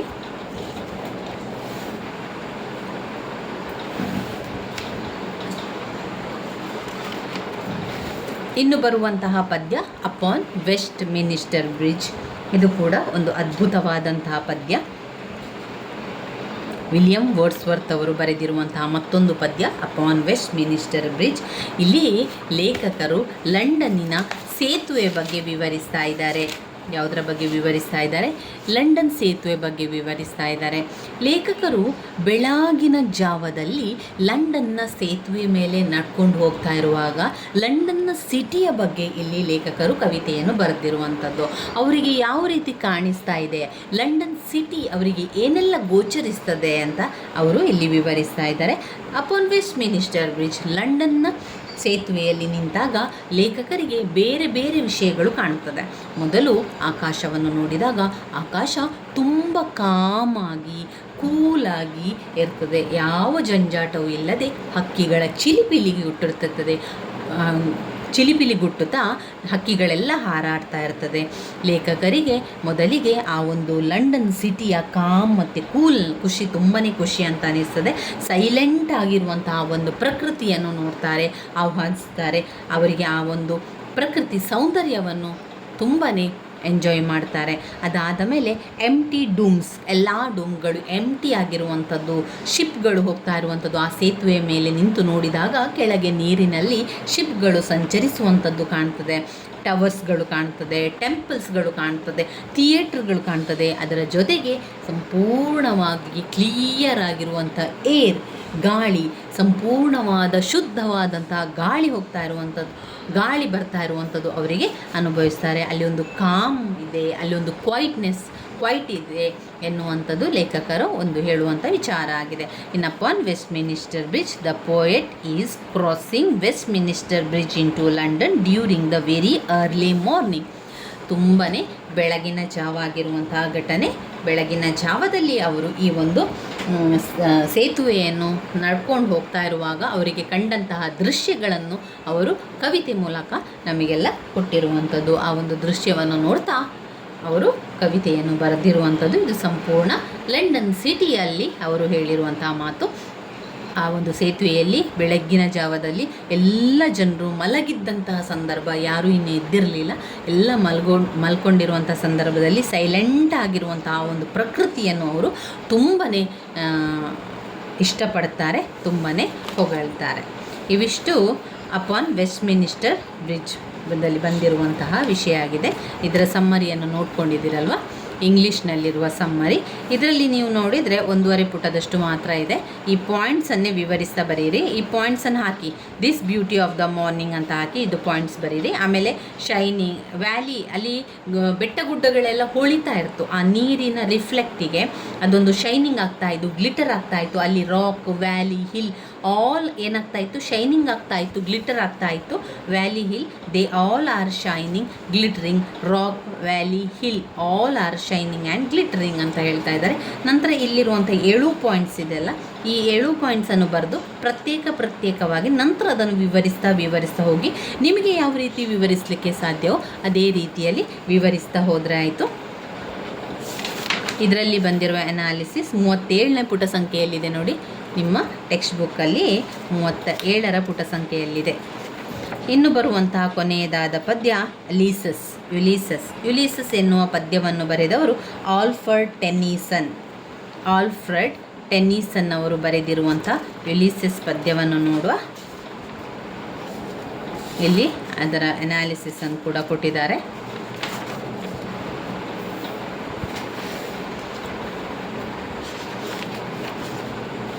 ನೋಡಿ, 2 ಪುಟದಲ್ಲಿ ಫುಲ್ ಪದ್ಯ ಇದೆ ನೋಡಿ. ಯುಲಿಸಸ್ ಎನ್ನುವಂತಹ ರಾಜ ನೌಕಾಯಾನವನ್ನು ಮಾಡ್ತಾನೆ. ಅವನು ಸಂಪೂರ್ಣವಾಗಿ ಹಡಗಿನಲ್ಲಿ ಹೋಗ್ಕೊಂಡು ಎಲ್ಲ ಯುದ್ಧವನ್ನು ಮಾಡ್ತಾ ಎಲ್ಲ ಪ್ರದೇಶವನ್ನು ಗೆದ್ದುಕೊಂಡು ಅವರೇನು ಮಾಡ್ತಾ ಇದ್ದಾರೆ, ನೌಕಾಯಾನವನ್ನು ಮಾಡುವಂಥದ್ದು, ಅಡ್ವೆಂಚರನ್ನು ಮಾಡುವಂಥದ್ದು. ಅವರು ಬೇರೆ ಬೇರೆ ಕಡೆಗೆ ಹೋಗುವಂಥದ್ದು. ಅವರಿಗೆ ಅರಮನೆಯಲ್ಲೇ ಕುಳಿತು ರಾಜ್ಯ ಮಾಡಲಿಕ್ಕೆ ಇಷ್ಟ ಇಲ್ಲ, ರಾಜ್ಯಭಾರ ಮಾಡಲಿಕ್ಕೆ ಇಷ್ಟ ಇಲ್ಲ. ಅವರಿಗೆ ಅರಮನೆಯಲ್ಲಿ ಇದ್ದುಕೊಂಡು ನೋಡ್ಕೊಳ್ಳಿಕ್ಕೆ ಇಷ್ಟ ಇಲ್ಲ. ಅವರಿಗೆ ಹೀಗೆ ಹೊರಗಡೆ ಹೋಗಲಿಕ್ಕೆ ಇಷ್ಟ, ನೌಕಾಯಾನವನ್ನು ಮಾಡಲಿಕ್ಕೆ ಇಷ್ಟ. ಇಲ್ಲಿ ಲೇಖಕರು ಹೇಳುವಂಥದ್ದು ಇಷ್ಟೇ, ನನಗೆ ಹೊರಗೆ ಹೋಗಲಿಕ್ಕೆ ಇಷ್ಟ. ಜನಗಳು, ಪ್ರಜೆಗಳನ್ನು ನೋಡಿಕೊಂಡು ನಾನು ಅರಮನೆಯಲ್ಲಿ ಇದ್ದುಕೊಂಡು ನನ್ನ ಸಮಯವನ್ನು ಹಾಳು ಮಾಡಲಿಕ್ಕೆ ನನಗೆ ಇಷ್ಟ ಇಲ್ಲ ಅಂತ ಹೇಳಿ ನೌಕಾಯಾನವನ್ನು ಮಾಡ್ತಾರೆ, ಯುದ್ಧಗಳನ್ನೆಲ್ಲ ಮಾಡ್ತಾರೆ. ಆದರೆ ಈಗ ಯುಲಿಸಸ್ಗೆ ತುಂಬ ಪ್ರಾಯ ಆಗಿದೆ, ವಯಸ್ಸಾಗಿದೆ. ಈ ವಯಸ್ಸಿನಲ್ಲೂ ಕೂಡ ಯುಲಿಸಸ್ ಸುಮ್ಮನೆ ಕೂತ್ಕೊಳ್ಳೋದಿಲ್ಲ. ಈಗ ಯುಲಿಸಸ್ ಅರಮನೆಗೆ ಬಂದಿದ್ದಾನೆ, ತನ್ನ ಹೆಂಡತಿಯ ಜೊತೆಗೆ ಇದ್ದಾನೆ. ಆದರೆ ಯುಲಿಸಸ್ಗೆ ಅಭಿಪ್ರಾಯ ಏನು ಅಂತ ಹೇಳಿದರೆ, ನಾನು ಈಗ ಸುಮ್ಮನೆ ಸಮಯವನ್ನು ಹಾಳು ಮಾಡ್ತಾ ಇದ್ದೇನೆ, ನನಗೆ ಪ್ರಾಯ ಆಗಿದೆ, ನಮಗೆ ವಯಸ್ಸಾಗಿದೆ, ಆದರೆ ಸಮಯ ಇನ್ನೂ ಮುಗಿಯೋ ತನಕ ಸಮಯ ಇದೆ. ಯಾವಾಗ ಮರಣವನ್ನು ಹೊಂತೇವೋ ಆವಾಗ ಸಮಯ ಮುಗೀತು ಅಂತ ಅರ್ಥ. ಆದರೆ ಯುಲಿಸಸ್ ಹೇಳ್ತಾನೆ, ನನಗೆ ಈಗ ವಯಸ್ಸಾಗಿದೆ ಹೌದು, ಆದರೆ ಇನ್ನೂ ಸಮಯ ಇದೆ, ನನ್ನ ಸಮಯ ಮುಗ್ದಿಲ್ಲ, ನನ್ನ ಸಮಯ ಮುಗಿಯೋ ತನಕ, ನನ್ನ ಲಾಸ್ಟ್ ಬ್ರೆತ್ ತನಕ ನಾನು ಜೀವಿಸಬೇಕು, ಲಾಸ್ಟ್ ಬ್ರೆತ್ ತನಕ ನಾನು ನೌಕಾಯಾನವನ್ನು ಮಾಡಬೇಕು, ನಾನು ಹೋರಾಟವನ್ನು ಮಾಡಬೇಕು. ಅದರಿಂದ ಯಾವಾಗ ನನ್ನ ಲಾಸ್ಟ್ ಬ್ರೆತ್ ಆಗ್ತದಲ್ವ, ಯಾವಾಗ ನಾನು ಕೊನೆಯದಾಗಿ ಉಸಿರಾಡ್ತೇನಲ್ವ, ಆವಾಗ ನಿಜವಾಗಿ ನನ್ನ ಜೀವನ ಮುಗಿಯಿತು, ನಿಜವಾಗಿ ಆವಾಗ ಎಂಡ್ ಆಯಿತು ಅಂತ ಅರ್ಥ. ವಯಸ್ಸಾಗಿದೆ ಅಂತ ಹೇಳಿದ ಮಾತ್ರಕ್ಕೆ ನೌಕಾಯಾನವನ್ನು ನಾನು ನಿಲ್ಲಿಸೋದಿಲ್ಲ. ನೌಕಾಯಾನವನ್ನು ನಿಲ್ಲಿಸಬೇಕಾದ್ರೆ ಕೊನೆಯ ಬ್ರೆತ್ ಇರುವ ತನಕ, ಕೊನೆಯ ಉಸಿರಾಟದ ತನಕ ನಾನು ಜೀವಿಸ್ತೇನೆ. ಅದರಿಂದ ನಾನು ನೌಕಾಯಾನವನ್ನು ಮಾಡ್ತೇನೆ, ನಾನು ಅರಮನೆ ಎದ್ದುಕೊಂಡು ನಾನು ಸಮಯವನ್ನು ಹಾಳು ಮಾಡುವುದಿಲ್ಲ ಅಂತ ಇಲ್ಲಿ ಲೇಖಕರು ಹೇಳುವಂತಹ ಮಾತು. ಇಲ್ಲಿ ಲೇಖಕರ ಮಗ ಟೆಲಿಮ್ಯಾಕ್ಯು ತುಂಬಾ ಉತ್ತಮ ರೀತಿಯಲ್ಲಿ ಆಡಳಿತ ಮಾಡ್ತಾ ಇದ್ದಾನೆ, ಪ್ರಜೆಗಳನ್ನೆಲ್ಲ ಇಷ್ಟಪಟ್ಟಿದ್ದಾನೆ, ಪ್ರಜೆಗಳು ಅವನನ್ನು ಇಷ್ಟಪಟ್ಟಿದ್ದಾರೆ. ಇಲ್ಲಿ ಲೇಖಕರಿಗೆ ತುಂಬಾ ಖುಷಿ ಅನ್ನಿಸ್ತದೆ. ಯುಲಿಸಸ್ಗೆ ತುಂಬಾ ಖುಷಿ ಆಗ್ತದೆ, ಇರಲಿ ನನ್ನ ಮಗ ಪ್ರಜೆಗಳನ್ನು ಇಷ್ಟಪಟ್ಟಿದ್ದಾರೆ, ಪ್ರಜೆಗಳು ನನ್ನ ಮಗನನ್ನು ಇಷ್ಟಪಡ್ತಿದ್ದಾನೆ, ಅವನು ಒಂದು ಒಳ್ಳೆಯ ರಾಜನಾಗ್ತಾನೆ, ಉತ್ತಮ ರಾಜನಾಗಿ ಸೇವೆಯನ್ನು ಮಾಡ್ತಾ ಇದ್ದಾನೆ. While Ulysses loves his son and believes he will be good ruler. ಈಗ ಯುಲಿಸಸ್ಗೆ ಅನ್ನಿಸ್ತದೆ, ಹೌದು ನನ್ನ ಮಗ ಈಗ ಒಳ್ಳೆಯ ರೂಲರ್ ಆಗ್ತಾನೆ, ಒಳ್ಳೆಯ ರೂಲರ್ ಆಗಿದ್ದಾನೆ ಅವನು and Honor the god of the family. ಈಗ ನಿಜವಾಗಿ ಒಂದು ಫ್ಯಾಮಿಲಿಗೆ ಅವನು ಗಾಡ್ ಆಫ್ ದ ಫ್ಯಾಮಿಲಿ ಅಂತ ಯುಲಿಸಸ್ ಹೇಳ್ತಾ ಇದ್ದಾನೆ. ಯುಲಿಸಸ್ಗೆ ಗೊತ್ತಿದೆ ಟೆಲಿಮ್ಯಾಕ್ಯುಗೆ ಪ್ರಜೆಗಳು, ರಾಜ್ಯ, ಅರಮನೆ ಎಲ್ಲವೂ ಇಷ್ಟ, ಅವನು ಉತ್ತಮ ರೀತಿಯಲ್ಲಿ ರಾಜ್ಯಭಾರವನ್ನು ಮಾಡ್ತಾನೆ. ಅದರಿಂದ ಇಲ್ಲಿಗ ಪ್ರಜೆಗಳಿಗೂ ಕೂಡ ಟೆಲಿಮ್ಯಾಕ್ಯುವನ್ನು ತುಂಬಾ ಇಷ್ಟಪಟ್ಟಿದ್ದಾರೆ. And believe he will be good ruler ಅಂತ ಯುಲಿಸಸ್ಸಿಗೆ ಗೊತ್ತಾಗಿದೆ. ಯುಲಿಸಸ್ ಹೇಳುವಂಥದ್ದಷ್ಟೇ, ತನ್ನ ಶರೀರದ ಮೇಲೆ ಅವನಿಗೆ ತುಂಬಾ ನಂಬಿಕೆ ಇದೆ. ಕೊನೆಯ ಉಸಿರಾಟ ಇರುವ ತನಕ ನಾನು ಒಂದು ನೌಕಾಯಾನವನ್ನು ಮಾಡ್ತೇನೆ, ಅಡ್ವೆಂಚರ್ಗಳನ್ನು ಮಾಡ್ತೇನೆ ಎನ್ನುವಂಥದ್ದು ಹೇಳುವಂಥದ್ದು. Ulysses believes that he must enjoy the little time left of his life. He makes the resolution to continue to strike, seek, find but never yield. Ulysses poem is a great word of Alfred Tennyson ಅವರ ಪ್ರಕಾರ ಅವರು ಬರೆದಿರುವಂಥದ್ದು. ಯುಲಿಸಸ್ ತುಂಬಾ ಅದ್ಭುತವಾದ ವ್ಯಕ್ತಿ, ನೌಕಾಯಾನವನ್ನು ಮಾಡುವಂಥದ್ದು, ಯುದ್ಧಗಳನ್ನು ಮಾಡುವಂಥದ್ದು ಮಾಡ್ತಾ ಇದ್ದ. ಅವನು ಅರಮನೆಯಲ್ಲಿರುವಂಥದ್ದು ಅವನು ಇರಲಿಲ್ಲ, ತುಂಬ ಸಮಯ ಇರಲಿಲ್ಲ. Telemachus, he is wished to rule people happily, while Ulysses loves his son and believes he will be a good ruler and honor the god of the family. Even as the day ends, Ulysses still believes it is not too late. He wants to explore till his last breath and many even meet. ಇಲ್ಲಿ ಅವರು ಹೇಳುವಂಥ ಮಾತಾಗಿದೆ, meet a chills.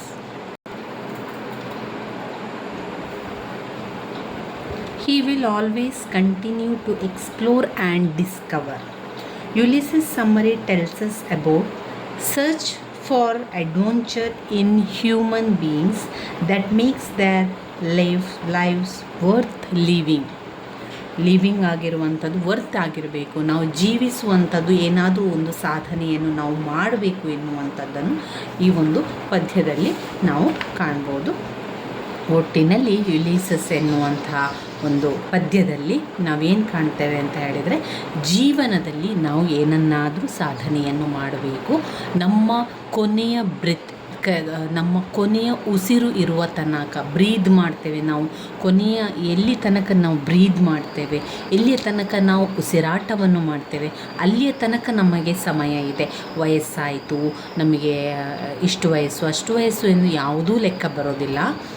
ನಾವು ಕೊನೆಯ ತನಕ, ನಮ್ಮ ಉಸಿರಾಟ ಇರುವ ತನಕ ನಾವು ಹೋರಾಡಬೇಕು, ಸಾಧನೆಯನ್ನು ಮಾಡಬೇಕು. ನಾವು ಹೊರಗಿನ ಪ್ರಪಂಚಕ್ಕೆ, ಒಳಗಿನ ಪ್ರಪಂಚಕ್ಕೆ ಎಲ್ಲ ಕಡೆಯಲ್ಲೂ ಕೂಡ ನಾವು ಆ್ಯಕ್ಟಿವ್ ಆಗಿರಬೇಕು ಎನ್ನುವಂಥದ್ದನ್ನು ನಮಗೆ ಇಲ್ಲಿ ತೋರಿಸಿ ಕೊಡ್ತದೆ. ಇವಿಷ್ಟು ಪದ್ಯ ಆಯಿತು.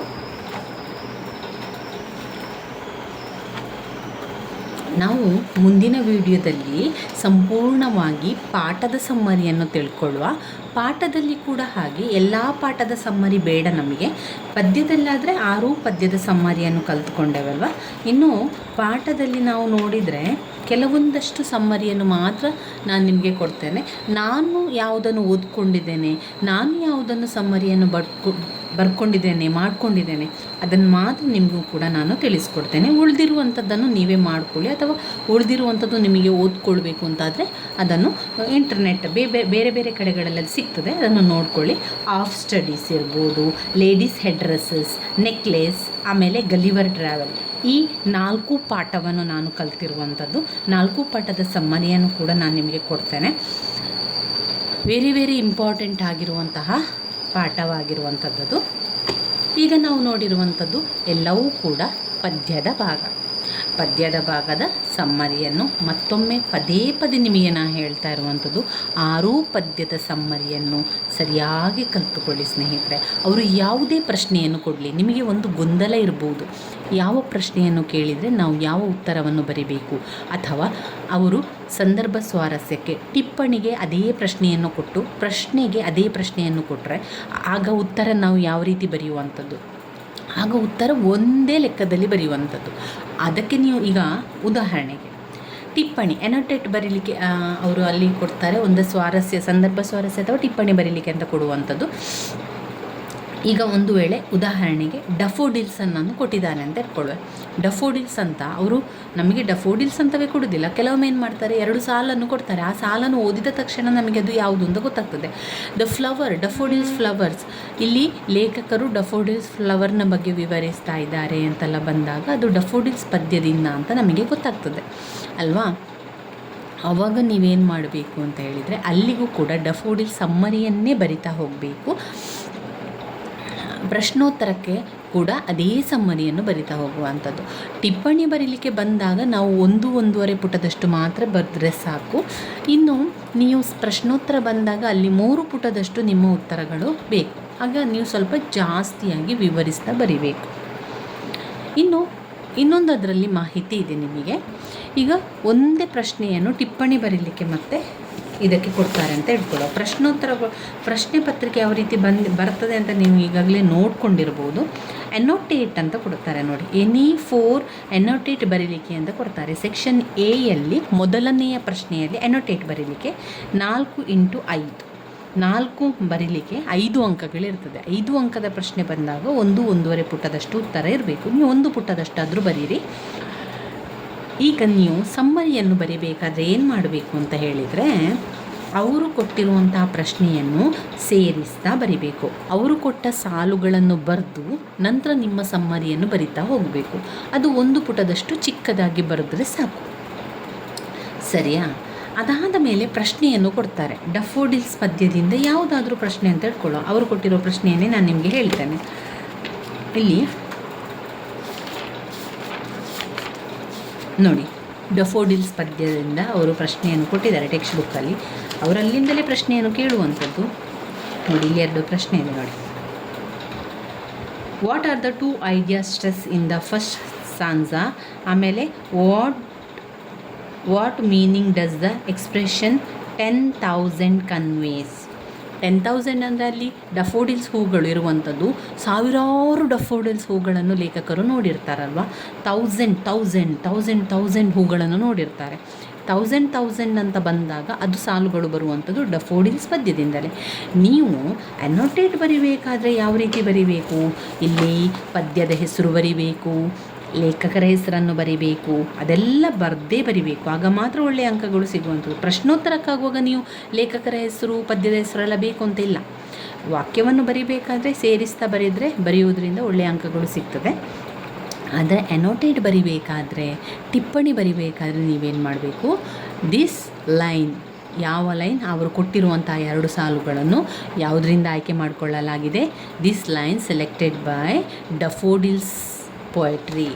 ಡಫೋಡಿಲ್ಸ್ ಎನ್ನುವಂಥ poetry, the daffodils poetry written by William. ನಾವು ಆ ರೀತಿಯಾಗಿ ಲೇಖಕರ ಹೆಸರನ್ನು ಕೂಡ ಬರಿಬೇಕು. William Wordsworth, daffodils poetry written by William Wordsworth ಅಂತ ಬರಿಬೇಕು. ಅದಾದ ನಂತರ ವಿವರಣೆಯನ್ನು ಕೊಡ್ತಾ ಹೋಗಿ. ಪ್ರಶ್ನೆಯಲ್ಲಿ ಬಂದಾಗ ಸಮ್ಮರಿಯನ್ನು ನೀವು ಯಾವ ರೀತಿ ಕಲ್ತಿದ್ದೀರಿ ಅದೇ ರೀತಿಯಲ್ಲಿ ಬರೆಯಿರಿ. ಸ್ವಲ್ಪ ಜಾಸ್ತಿ ವಿವರಣೆಯನ್ನು ಜಾಸ್ತಿ ಮಾಡಿ, ಕೆಲವೊಂದು ಕಡೆ ಪಾಯಿಂಟ್ಸ್ಗಳನ್ನೆಲ್ಲ ಕೊಡಿ, ನಿಮ್ಮದೇ ಆದ ರೀತಿಯಲ್ಲಿ ವಿವರಣೆಯನ್ನು ಕೂಡ ಕೊಡಿ. ಆಯಿತಾ? ಈ ರೀತಿಯಾಗಿ ಮಾಡಿಕೊಂಡು ನಾವು ಪದ್ಯ ಮತ್ತು ಅನೋಟೇಟನ್ನು ಬರೀಬೇಕು. ಇನ್ನು ಪ್ರಶ್ನೋತ್ತರ, ಪ್ರಶ್ನೆ ಪತ್ರಿಕೆ ಯಾವ ರೀತಿ ಬರ್ತದೆ ಅನ್ನುವಂಥದ್ದನ್ನು ನಾನಿಲ್ಲಿ ಬರ್ಕೊಂಡಿದ್ದೇನೆ. ಯಾಕಂದರೆ ನನ್ನ ಹಳೆಯ ಪ್ರಶ್ನೆ ಪತ್ರಿಕೆ ಎಲ್ಲೋ ಮಿಸ್ ಆಗಿದೆ. ಅದರಿಂದ ನಾನು ಇಲ್ಲಿ ಈ ರೀತಿ ಬರ್ಕೊಂಡು ನಿಮಗೆ ನಾನು ತೋರಿಸ್ತಾ ಇರುವಂಥದ್ದು. ನೀವು ನೋಡ್ಕೊಳ್ಳಿ, ಹಳೆಯ ಪ್ರಶ್ನೆ ಪತ್ರಿಕೆ KSO ಇವರ ವೆಬ್ಸೈಟಲ್ಲಿ ಕೂಡ ಇದೆ. ಫಸ್ಟ್ BA ಇಂಗ್ಲೀಷ್ನಲ್ಲಿ ಯಾವ ರೀತಿ ಬರ್ತದೆ ಅಂತ ನೋಡಿ. ಎ ವಿಭಾಗದಲ್ಲಿ ಮೊದಲು ಅವರು ಅನೋಟೇಟನ್ನು ಕೊಡ್ತಾರೆ. 4 ಅನೋಟೇಟನ್ನು ಬರೀಲಿಕ್ಕೆ ಅವರು ಒಟ್ಟು 6 ಪ್ರಶ್ನೆಯನ್ನು ಕೊಡ್ತಾರೆ. ಅದರಲ್ಲಿ ನಾವು 4 ಬರೀಬೇಕು. ಎನಿ 4 5 ಅಂಕಗಳಿರ್ತದೆ. ನಂತರ ವಿಭಾಗ B ಅಂದರೆ ಸೆಕ್ಷನ್ Bಯಲ್ಲಿ ಕ್ವಶನ್ಸ್ ಆ್ಯಂಡ್ ಆನ್ಸರ್ ಇರುವಂಥದ್ದು. ಕ್ವಶನ್ಸ್ ಆ್ಯಂಡ್ ಆನ್ಸರಲ್ಲಿ ಅವರು 5 ಪ್ರಶ್ನೆಯನ್ನು ಕೊಡ್ತಾರೆ. ನಾವು 3 ಪ್ರಶ್ನೆಗೆ ಉತ್ತರವನ್ನು ಬರಿಬೇಕು. ಇಲ್ಲಿ 3 ಪ್ರಶ್ನೆಗೆ ಉತ್ತರವನ್ನು ಬರಿಬೇಕು ಅಂತ ಹೇಳಿದರೆ ಒಂದು ಪ್ರಶ್ನೆಗೆ 10 ಅಂಕಗಳು, ಒಟ್ಟು 30 ಅಂಕಗಳಿರ್ತದೆ ಅಲ್ಲಿ. ಇಲ್ಲಿ ಯಾವ ಭಾಗದಿಂದ ಕ್ವಶನ್ ಕೇಳ್ತಾರೆ ಅಂತ ಹೇಳಿದರೆ, ಒಂದು ಪದ್ಯದ ಭಾಗ, ಒಂದು ಪಾಠದ ಭಾಗ, ಮತ್ತೊಂದು ಆ ನಾಟಕ ಇದೆಯಲ್ಲ, ನಾಟಕವನ್ನು ಕೂಡ ಅವರು ಪ್ರಶ್ನೋತ್ತರಕ್ಕೇ ಹಾಕಿರ್ತಾರೆ. ಯಾವ ಭಾಗ? ನಾವು ಬ್ಲಾಕ್ 3ರಲ್ಲಿ, ಈಗ ಬ್ಲಾಕ್ 2 ಪಾಠದ ಭಾಗ ಇದೆ ಅಲ್ವಾ, ಬ್ಲಾಕ್ 2 ಪಾಠದ ಭಾಗ ಇದೆ ಸಂಪೂರ್ಣ. ಬ್ಲಾಕ್ 3 ನೋಡಿ, ದ ಗೈಡ್ ಎನ್ನುವಂತಹ ಒಂದು ಫಿಕ್ಷನ್ ಅಂದರೆ ಸಾಧಾರಣ ಒಂದು ಕಾದಂಬರಿ ಅಂತ ಹೇಳ್ತೇವೆ, ಅಥವಾ ಒಂದು ನೋವೆಲ್ಸ್, ಅದು ಕಾದಂಬರಿ ಅಂತ ಹೇಳ್ತೇವೆ, ಒಂದು ನಾಟಕ ಅಂತ ಹೇಳ್ತೇವೆ, ಎಲ್ಲ ಕೂಡ ಹೇಳ್ತೇವೆ. ಅದು ಗೈಡ್, ತುಂಬಾ ದೊಡ್ಡದಾದಂತಹ ಒಂದು ನಾಟಕ. ಅದು ವೆರಿ ಇಂಪಾರ್ಟೆಂಟ್ ಆಗಿರುವಂಥದ್ದು. RK ನಾರಾಯಣ ಅವರು ಬರೆದಿರುವಂಥ ನಾಟಕ. ಇದರಿಂದ 100% ಪ್ರಶ್ನೆಗಳು ಬಂದೇ ಬರ್ತದೆ. 100% ಪ್ರಶ್ನೆಗಳು ಈ B ಸೆಕ್ಷನಲ್ಲಿ ಪ್ರಶ್ನೆಗಳು ಇದ್ದೇ ಇರ್ತದೆ. ಆದ್ದರಿಂದ ನಾವು ಗ್ರಾಮರ್ ಬಗ್ಗೆ ಹೆಚ್ಚು ಚಿಂತೆ ಮಾಡಬೇಕು ಅಂತ ಇಲ್ಲ, ಪಾಠದ ಬಗ್ಗೆ ಹೆಚ್ಚು ಚಿಂತೆ ಮಾಡಬೇಕು ಅಂತ ಇಲ್ಲ. ನಾವು ಹೆಚ್ಚು ಚಿಂತೆ ಮಾಡಬೇಕಾಗಿರುವಂಥದ್ದು, ನಾವು ಹೆಚ್ಚು ಗಮನವನ್ನು ಕೊಡಬೇಕಾಗಿರುವಂಥದ್ದು ಪದ್ಯದ ಭಾಗಕ್ಕೆ, ಹಾಗೆ ಗೈಡ್ ಎನ್ನುವಂತಹ ಒಂದು ಪ್ರಬಂಧಕ್ಕೆ. RK ನಾರಾಯಣ ಅವರು ಬರೆದಿರುವಂಥ ಗೈಡಿಂದ 100ಕ್ಕೆ 100 ಪ್ರಶ್ನೆ, 100% 100% ಅದರಿಂದ ಪ್ರಶ್ನೆಗಳನ್ನು ಕೊಡ್ತಾರೆ. 2-3 ಪ್ರಶ್ನೆಗಳು ಇದ್ದೇ ಇರ್ತದೆ ಸ್ನೇಹಿತರೆ, ನೋಡಬೇಕು ಅಂತವೇ ಇಲ್ಲ. ನೀವು ದ ಗೈಡ್ ಸಮ್ಮರಿಯನ್ನು ಸರಿಯಾಗಿ ಕಲಿತುಕೊಳ್ಳಿ, ಅದರಿಂದ ಪ್ರಶ್ನೆಗಳು ಗ್ಯಾರಂಟಿಯಾದ ಪ್ರಶ್ನೆಗಳು. ಆಯಿತಾ? ಇನ್ನು ಪಾಠ ಯಾವ ಪಾಠದಿಂದ ಅವರು ಪ್ರಶ್ನೆಯನ್ನು ಕೊಡ್ತಾರೆ ಅಂತ ನಮಗೆ ಗೊತ್ತಾಗೋದಿಲ್ಲ ಖಂಡಿತವಾಗಿಯೂ ಕೂಡ. ಅದರಿಂದ ಅದನ್ನು ಅಷ್ಟು ಚಿಂತೆ ಮಾಡಬೇಡಿ. ಪದ್ಯದ ಭಾಗದಿಂದ ಹೇಳ್ತೇನೆ ನಾನು. ಅದರಲ್ಲಿ 6 ಪದ್ಯ ಇದೆ. 3 ಭಾಗವನ್ನು ಅವರೇನು ಮಾಡ್ತಾರೆ, ಅನೋಟೇಟಿಗೆ ಹಾಕ್ತಾರೆ, ಪ್ರಶ್ನೆಯನ್ನು ಕೊಡ್ತಾರೆ. ಇನ್ನು 3 ಪದ್ಯವನ್ನು ಪ್ರಶ್ನೋತ್ತರದ ಭಾಗಕ್ಕೆ ಹಾಕ್ತಾರೆ ಅಷ್ಟೇ. ಅದರಿಂದ 6 ಪ್ರಶ್ನೋತ್ತರ ಕೂಡ ವೆರಿ ಇಂಪಾರ್ಟೆಂಟ್. ಸೆಕ್ಷನ್ ಸಿಗೆ ಬರೋರು. ಸೆಕ್ಷನ್ ಸಿಯಲ್ಲಿ ಏನಿದೆ? ಸೆಕ್ಷನ್ ಸಿಯಲ್ಲಿ ಕೂಡ ಕ್ವಶನ್ಸ್ ಇದೆ. ಅದರಲ್ಲಿ ಕೂಡ 3 ಬರೀಲಿಕ್ಕೆ 10 ಅಂಕಗಳು ಇರುವಂಥದ್ದು. ಆಮೇಲೆ ಒಂದು ಪ್ಯಾಸೇಜ್ ಕೊಡ್ತಾರೆ, ಅಂದರೆ ಒಂದು ಕತೆ, ಸಣ್ಣದಾದ ಪ್ಯಾಸೇಜ್. ಅದಕ್ಕೆ ಅಲ್ಲಿ ಅವರು ಪ್ರಶ್ನೆಯನ್ನು ಕೊಡ್ತಾರೆ, ಒಂದು 5 ಪ್ರಶ್ನೆ. ಅದರಲ್ಲಿ ನಾವು ಮೇಲೆ ಹುಡುಕಿ ಬರೀಬೇಕು. ಆ ಪ್ರಶ್ನೆ ನೀವು ಹೇಗೆ ಹುಡುಕಬೇಕು ಅಂತ ಹೇಳಿದರೆ, ಮೊದಲು ಪ್ರಶ್ನೆಯನ್ನು ನೋಡ್ಕೊಳ್ಳಿ. ಆ ಪ್ರಶ್ನೆಯು ನಿಮ್ಮ ಪ್ಯಾಸೇಜ್ನ ಒಳಗಡೆ ಇರ್ತದೆ. ಆ ಪ್ರಶ್ನೆ ಇರುವ ಜಾಗದ ಸಾಲುಗಳೇ ನಿಮ್ಮ ಉತ್ತರ ಕೂಡ ಆಗಿರ್ತದೆ. ಅದನ್ನೇ ಬರಿತಾ ಹೋಗುವಂಥದ್ದು. ಆಮೇಲೆ 14ನೆಯ ಪ್ರಶ್ನೆ ಎಕ್ಸ್ಪ್ಯಾಂಡ್ ಟು ಅಂತ ಕೊಟ್ಟಿದ್ದಾರೆ. 2 ಎಕ್ಸ್ಪ್ಯಾಂಡ್ ಮಾಡಿ ಬರೆಯಿರಿ ಅಂತ. ಆಮೇಲೆ ಬರುವಂಥದ್ದೆಲ್ಲ grammar. Use for the following idioms ಬರೀಲಿಕ್ಕೆ, ಚೇಂಜ್ ವಾಯ್ಸ್ ಮಾಡಲಿಕ್ಕೆ, ಸಿನಾನಿಮಸ್ ಬರೀಲಿಕ್ಕೆ, ಎನಟಾನಿ ಬರೀಲಿಕ್ಕೆ. ಸಿನಾನಿಮಸ್ ಅಂದರೆ ಸಮಾನಾರ್ಥಕ ಪದವನ್ನು ಬರೀಲಿಕ್ಕೆ. ಎನಟಾನೀಸ್ ಅಂದರೆ ಅಲ್ಲಿ ವಿರುದ್ಧಾರ್ಥಕ ಪದವನ್ನು ಬರೀಬೇಕು. ವಿರುದ್ಧಾರ್ಥಕ ಪದ. ಆಮೇಲೆ 1 ವರ್ಡ್ ಸಬ್ಸ್ಟಿಟ್ಯೂಟ್ ಬರೀಲಿಕ್ಕಿದೆ. ಸಿನಾನಿಮಸ್ನ ಪ್ರಶ್ನೆಗಳು ಈ ರೀತಿ ಕೊಡ್ತಾರೆ ನೋಡಿ. ಬ್ಯೂಟಿಫುಲ್, ಲೇಜಿ, ನೀಡ್, ಅಪರ್ಚುನಿಟಿ ಅಂತ ಕೊಟ್ಟರೆ ಅದಕ್ಕೆ ನಾವು ಬರಿಬೇಕಾಗಿರುವಂಥದ್ದು. ಇನ್ನು ಅನಟಾನಿ ಬರೀಲಿಕ್ಕೆ ವೀಕ್, ಡಿಫಿಕಲ್ಟ್, ಓಲ್ಡ್, ಫಿಯರ್ ಅಂತ ಕೊಡಿದ್ದಾರೆ. ಆವಾಗ ಕೂಡ ನಾವು ಅದಕ್ಕೆ ಬರಿಬೇಕಾಗಿರುವಂಥದ್ದು. ನೀವು ಅದನ್ನು ನೆನಪಲ್ಲಿ ಇಟ್ಕೊಳ್ಳಿ. ಇಲ್ಲಿ ಗ್ರಾಮರ್ ಭಾಗ ಅಂತ ನೋಡಿದರೆ ಸಿನಾನಿಮಸ್ ನೋಡಿ, ಅವರು ಇಲ್ಲಿಂದಲೇ ಕೊಡ್ತಾರೆ, ಟೆಕ್ಸ್ಟ್ ಬುಕ್ಕಿಂದಲೇ ಕೊಡ್ತಾರೆ. ಆದರೆ ಯಾವುದನ್ನು ಕೊಡ್ತಾರೆ ಅಂತ ನಮಗೆ ಗೊತ್ತಿರೋದಿಲ್ಲ, ಯಾಕಂದರೆ ಅಷ್ಟೊಂದಿದೆ ನೋಡಿ. ಇದು ವೆರಿ ಇಂಪಾರ್ಟೆಂಟ್, ಇದು ವೆರಿ ಇಂಪಾರ್ಟೆಂಟ್. ಇದರಿಂದ ಕೊಡ್ತಾರೆ. ಯೂಸ್ ಆಫ್ ಐಡಮಸ್ ಕೂಡ ಕೊಡ್ತಾರೆ. ಆಮೇಲೆ ವಾಯ್ಸ್ ಚೇಂಜ್ ಮಾಡಲಿಕ್ಕೆ ಪ್ಯಾಸಿವ್ ವಾಯ್ಸ್, ಆ್ಯಕ್ಟಿವ್ ವಾಯ್ಸ್ ಇದೆಯಲ್ಲ, ಅದು ಗೊತ್ತಿದ್ದವರು ಮಾತ್ರ ನೀವು ಅದನ್ನು ಆಯ್ಕೆ ಮಾಡಿಕೊಳ್ಳಿ. ನಾನು ಅದನ್ನೆಲ್ಲ ಆಯ್ಕೆ ಮಾಡಿಕೊಳ್ಳಿಲ್ಲ. ನಾನು ಈಸಿ ಇರುವಂಥದ್ದು ಪ್ಯಾಸೇಜನ್ನು ಓದಿ ಬರ್ಕೊಂಡಿದ್ದೇನೆ. ಅದರ ಮೇಲೆ 1 ವರ್ಡ್ ಸಬ್ಸ್ಟಿಟ್ಯೂಟನ್ನು ಕಲ್ತಿದ್ದೇನೆ. ಸಿನಾನಿಮಸ್, ಎನಟಾನಿ ಅದನ್ನು ಕಲ್ತಿರುವಂಥದ್ದು. ಅವಿಷ್ಟನ್ನು ಬರೆದು ಬಂದಿರುವಂಥದ್ದು. ಉಳಿದಿರುವಂಥದ್ದು ಪದ್ಯವನ್ನು, ಸಂಪೂರ್ಣ 6 ಪದ್ಯದ ಸಮ್ಮರಿಯನ್ನು ನಾನು ಸರಿಯಾಗಿ ಬಾಯಿಪಾಠ ಮಾಡಿ ಕಲ್ತಿದ್ದೇನೆ. ಇನ್ನು ಪಾಠದಲ್ಲಿ 4 ಪಾಠವನ್ನು ಕಲ್ತಿರುವಂಥದ್ದು ಮತ್ತು 1 ನಾಟಕ, ಗೈಡ್ ಎನ್ನುವಂಥ ನಾಟಕವನ್ನು ಕಲ್ತಿರುವಂಥದ್ದು.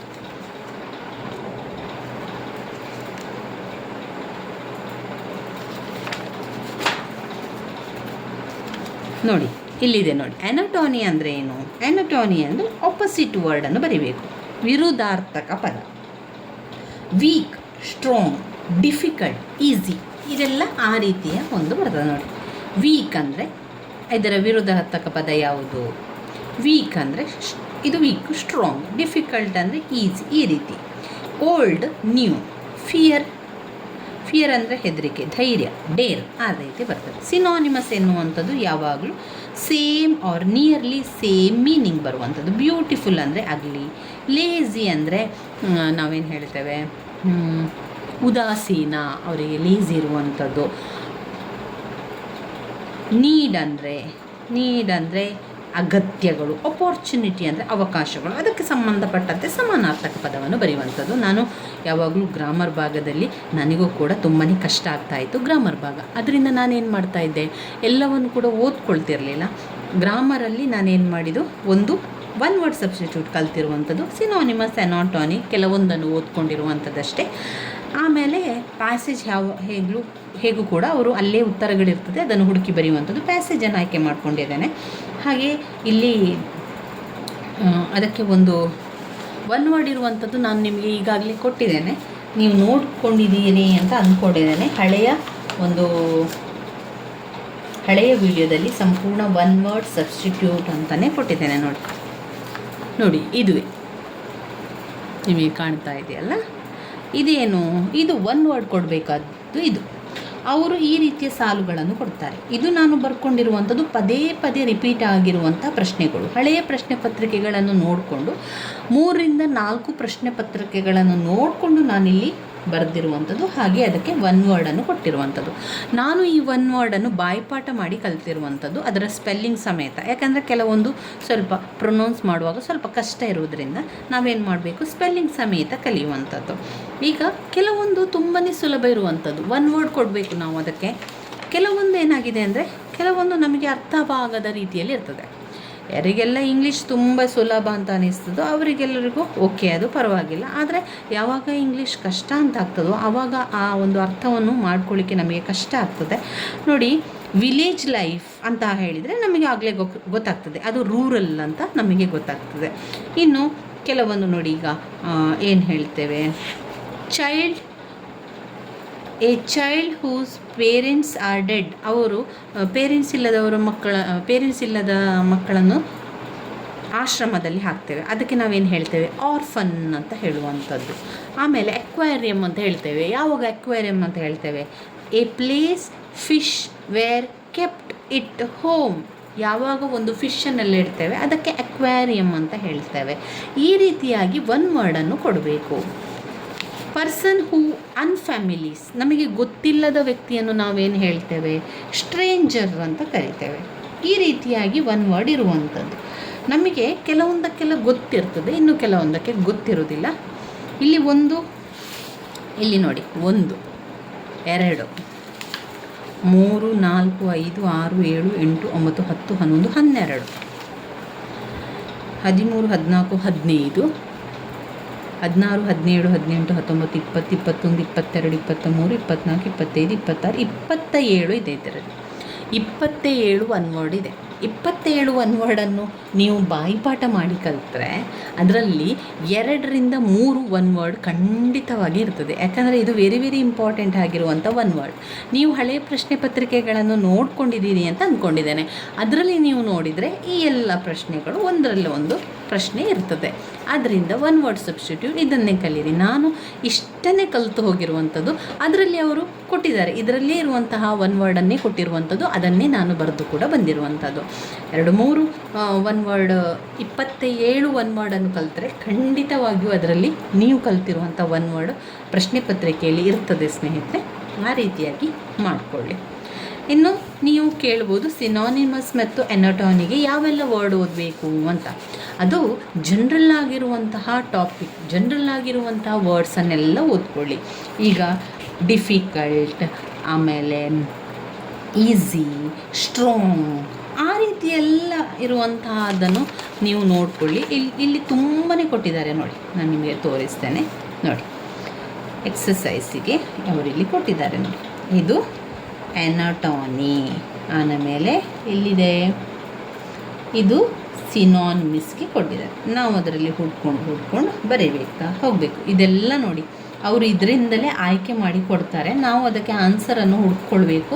ಬ್ಯಾಡ್, ಲವ್, ಡಿಮ್, ಇನ್ಎಬಿಲಿಟಿ, ಈ ರೀತಿಯಾಗಿ activity, small, fault, new, age, tiny, ಇದರಿಂದಲೇ ಅವರು ಆಯ್ಕೆ ಮಾಡಿ ಕೊಡ್ತಾರೆ. ಇದಕ್ಕೆ ನೀವು ಹುಡುಕಿ ಬರೀರಿ, ಇದಕ್ಕೆ ಉತ್ತರವನ್ನು ಹುಡ್ಕೊಳ್ಳಿ. ಇಲ್ಲಿದೆ ನೋಡಿ ಸಿನಾನಿಮಸ್. ಇದೆಲ್ಲ ಸಿನಾನಿಮಸ್ನ ಪ್ರಶ್ನೆಗಳು.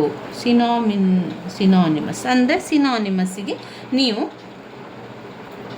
ಸಮಾನಾರ್ಥಕ ಪದವನ್ನು ಹುಡುಕಬೇಕು. ಇದಕ್ಕೆ ಕೆಪ್ಯಾಸಿಟಿ, ಲೇಜಿನೆಸ್, ನೋಡಿ ಇದೆಲ್ಲ ನೋಡಿ ಆಯ್ಕೆ ಮಾಡಿ ಕೊಡುವಂಥ ಪ್ರಶ್ನೆಗಳು. ನೀವು ಹಳೆಯ ಪ್ರಶ್ನೆ ಪತ್ರಿಕೆಯಲ್ಲಿ ಆ ರೀತಿಯಾಗಿ ಬಂದಿದೆ ನೋಡಿ. ಸಿನಾನಿಮಸ್ ಅವರು ಇಲ್ಲಿಂದಲೇ ಆಯ್ಕೆ ಮಾಡಿ ಕೊಟ್ಟಿದ್ದಾರೆ ನೋಡಿ, ಅಲ್ಲೇ ಇದೆ ಎಲ್ಲ ನೋಡಿ. ಬ್ಯೂಟಿಫುಲ್, ಲೇಜಿ, ನೀಡ್, ಆಪರ್ಚುನಿಟಿ, ಇದು ಸಮಾನಾರ್ಥಕ ಪದ ಬರೀಲಿಕ್ಕೆ ಇರುವಂಥದ್ದು. ಇದು ವಿರುದ್ಧಾರ್ಥಕ ಪದ. ವೀಕ್, ಡಿಫಿಕಲ್ಟ್, ಓಲ್ಡ್, ಫಿಯರ್, ಇದು ಕೂಡ ನೋಡಿ ಎಲ್ಲ ಇಲ್ಲೇ ಇದೆ ನೋಡಿ. ಬ್ಯಾಡ್, ಸ್ಮಾಲ್, ನ್ಯೂ, ಯಂಗ್, ಪ್ಯೂರಿಟಿ, ಇದೆಲ್ಲ ಕೂಡ ಅವರು ಹೆಚ್ಚಾಗಿ ಅದರಿಂದಲೇ ಆಯ್ಕೆ ಮಾಡಿ ಕೊಡ್ತಾರೆ. ಇಲ್ಲಿ ನೀವು ನೋಡಿದರೆ ಸರಿಯಾಗಿ ಗೊತ್ತಾಗ್ತದೆ. ಪುಟ ಸಂಖ್ಯೆ 197 ತೆಗೀರಿ. ಟೆಕ್ಸ್ಟ್ ಬುಕ್ ಇದ್ದವರು ಪುಟ ಸಂಖ್ಯೆ 197 ತೆಗೀರಿ ನೋಡಿ. 197ರಲ್ಲಿ ಏನಿದೆ, ಸಿನಾನಿಮಸ್ ಕೂಡ ಕೊಡ್ತಾರೆ, ಎನಟಾನಿ ಕೂಡ ಕೊಡ್ತಾರೆ. ಫಸ್ಟ್ ಬ್ಯಾಡ್ ಅಂತ ಕೊಟ್ಟಿದ್ದಾರೆ. ಬ್ಯಾಡಿಗೆ ಇಷ್ಟೊಂದು ಬರಿಬೋದು ನೋಡಿ. False, evil, corrupt. ಆಮೇಲೆ ಎನಟಾನಿ ಏನು ಬರಿಬೋದು, ಎನಟಾನಿ ಇದು ವಿರೋಧಾರ್ಥಕ ಪದ. Bad, good, bad, fair, bad, perfect, bad, pleasant, bad, skilful. ನೋಡಿ ಇಷ್ಟೊಂದು ಉತ್ತರಗಳಿದೆ, ಯಾವುದು ಬೇಕಾದರೂ ಬರೀಬೋದು. ಇನ್ನು ಆ್ಯಂಗ್ರಿಗೆ ಸಮಾನಾರ್ಥಕ ಪದ ಇಷ್ಟೊಂದಿದೆ, ವಿರುದ್ಧಾರ್ಥಕ ಪದ ಆ್ಯಂಗ್ರಿ ಅಂತ ಲವ್. ಸುಲಭದನ್ನೊಂದು ಕಲ್ತ್ಕೊಳ್ಳಿ, ಸುಲಭ ಇರುವಂತಹ ಅರ್ಥವನ್ನು ಕಲ್ತ್ಕೊಂಡ್ರೆ ಆಯಿತು. ಇಲ್ಲಿ ತುಂಬಾ ability, word, delight, abuse, large memory, argument, ಇದನ್ನೇ ಕೊಡುವಂಥದ್ದು. ಅವರೇನು ಬೇರೆ ಕಡೆಯಿಂದ ಹುಡುಕಿ ಕೊಡುವಂಥದ್ದಲ್ಲ, ನಿಮ್ಮ ಟೆಕ್ಸ್ಟ್ ಬುಕ್ಕಲ್ಲಿರುವಂಥದ್ದನ್ನೇ ನೋಡಿ ಅವರು ಹಾಕ್ತಾರೆ ಪ್ರಶ್ನೆಯನ್ನು. ಪರ್ಫೆಕ್ಟ್, ಡೀಮ್, ವರ್ಡ್, ನೋಡಿ ವರ್ಡ್ ಸಿನಾನಿಮಸ್.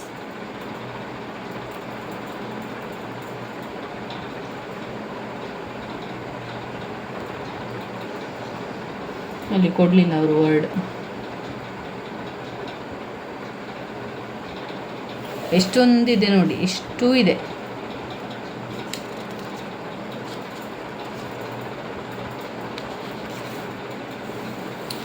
ವರ್ಡಿಗೆ ಸಿನಾನಿಮಸ್ ಅರ್ಥ, ವರ್ಡ್ ಅಂದರೆ ಅರ್ಥ.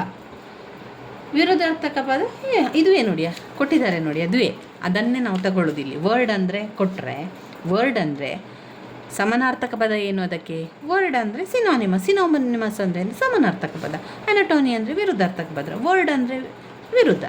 ವರ್ಡ್ ಸಮಾನಾರ್ಥಕ ಪದ, ವಿರುದ್ಧಾರ್ಥಕ ಪದ ಎನ್ನುವಂಥದ್ದು. ಲಿಟಿಲ್, ಪೆಟ್ಟಿ, ಆಮೇಲೆ ಲಿಟಿಲ್ ಅಂದರೆ ಬಿಗ್ ಆಗ್ತದೆ, ಲಿಟಿಲ್ ಅಂದರೆ ಹ್ಯೂಜ್ ಆಗ್ತದೆ, ಲಿಟಿಲ್ ಅಂದರೆ ಲಾರ್ಜ್ ಆಗ್ತದೆ. ಈ ರೀತಿಯಾಗಿ ಇರುವಂಥದ್ದು. ಇನ್ನು ನಿಮಗೆ ಇಲ್ಲಿ ಒನ್ ವರ್ಡ್ ಸಬ್ಸ್ಟಿಟ್ಯೂಟ್ ಕೂಡ ಕೊಟ್ಟಿದ್ದಾರೆ. ಪುಟ ಸಂಖ್ಯೆ 257ರಲ್ಲಿ ನೋಡಿ. ಪುಟ ಸಂಖ್ಯೆ ಇಷ್ಟು 257. ಇದರಲ್ಲಿ ನೋಡಿ, ಇಲ್ಲೆಲ್ಲ ಕೂಡ ಒನ್ ವರ್ಡ್ ಕೊಟ್ಟಿದ್ದಾರೆ. ನಾವು ಇದನ್ನೇ ಒಂದು ಬಾಯಿಪಾಠ ಮಾಡಿ ಕಲಿಬೇಕು. ಇದರಲ್ಲಿ ಕೂಡ ಹಾಗೆ ಸಾಧಾರಣದಿಂದ 27-30 ಒನ್ ವರ್ಡನ್ನು ಕಲ್ತ್ಕೊಂಡ್ರೆ ಅದರಿಂದಲೇ ಅವರು ಆಯ್ಕೆ ಮಾಡಿ ಕೊಡ್ತಾರೆ. ಪುಟ ಸಂಖ್ಯೆ 257, 258, 259ರಲ್ಲಿ ನಿಮಗೆ ಒನ್ ವರ್ಡ್ ಸಬ್ಸ್ಟಿಟ್ಯೂಟ್ ಇದೆ. ಇದೆಲ್ಲ ಕೂಡ ರಿಪೀಟ್ ಆಗಿ ಬಂದಿರುವಂತಹ ಪ್ರಶ್ನೆಗಳಾದ್ದರಿಂದ ಎಲ್ಲೂ ಕೂಡ ಬೇರೆ ಹುಡುಕಬೇಕಂತ ಇಲ್ಲ. ನಿಮ್ಮ ನಿಮಗೆ ಟೆಕ್ಸ್ಟ್ ಬುಕ್ ಇದ್ದರೆ ನೀವು ಟೆಕ್ಸ್ಟ್ ಬುಕ್ಕಲ್ಲೇ ನೀವು ಹುಡುಕಿ ಬರ್ಕೊಳ್ಳಬಹುದು. ಆಯಿತಾ?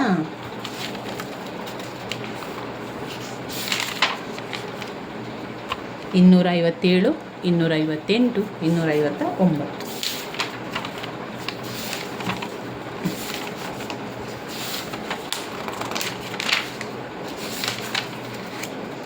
Active voice, passive voice, grammar ತುಂಬ ಚೆನ್ನಾಗಿ ಗೊತ್ತಿರುವವರು ಕಲ್ತ್ಕೊಳ್ಳಿ. ಇದು ಕೂಡ ಟೆಕ್ಸ್ಟ್ ಬುಕ್ಕಲ್ಲಿ ಇದೆ.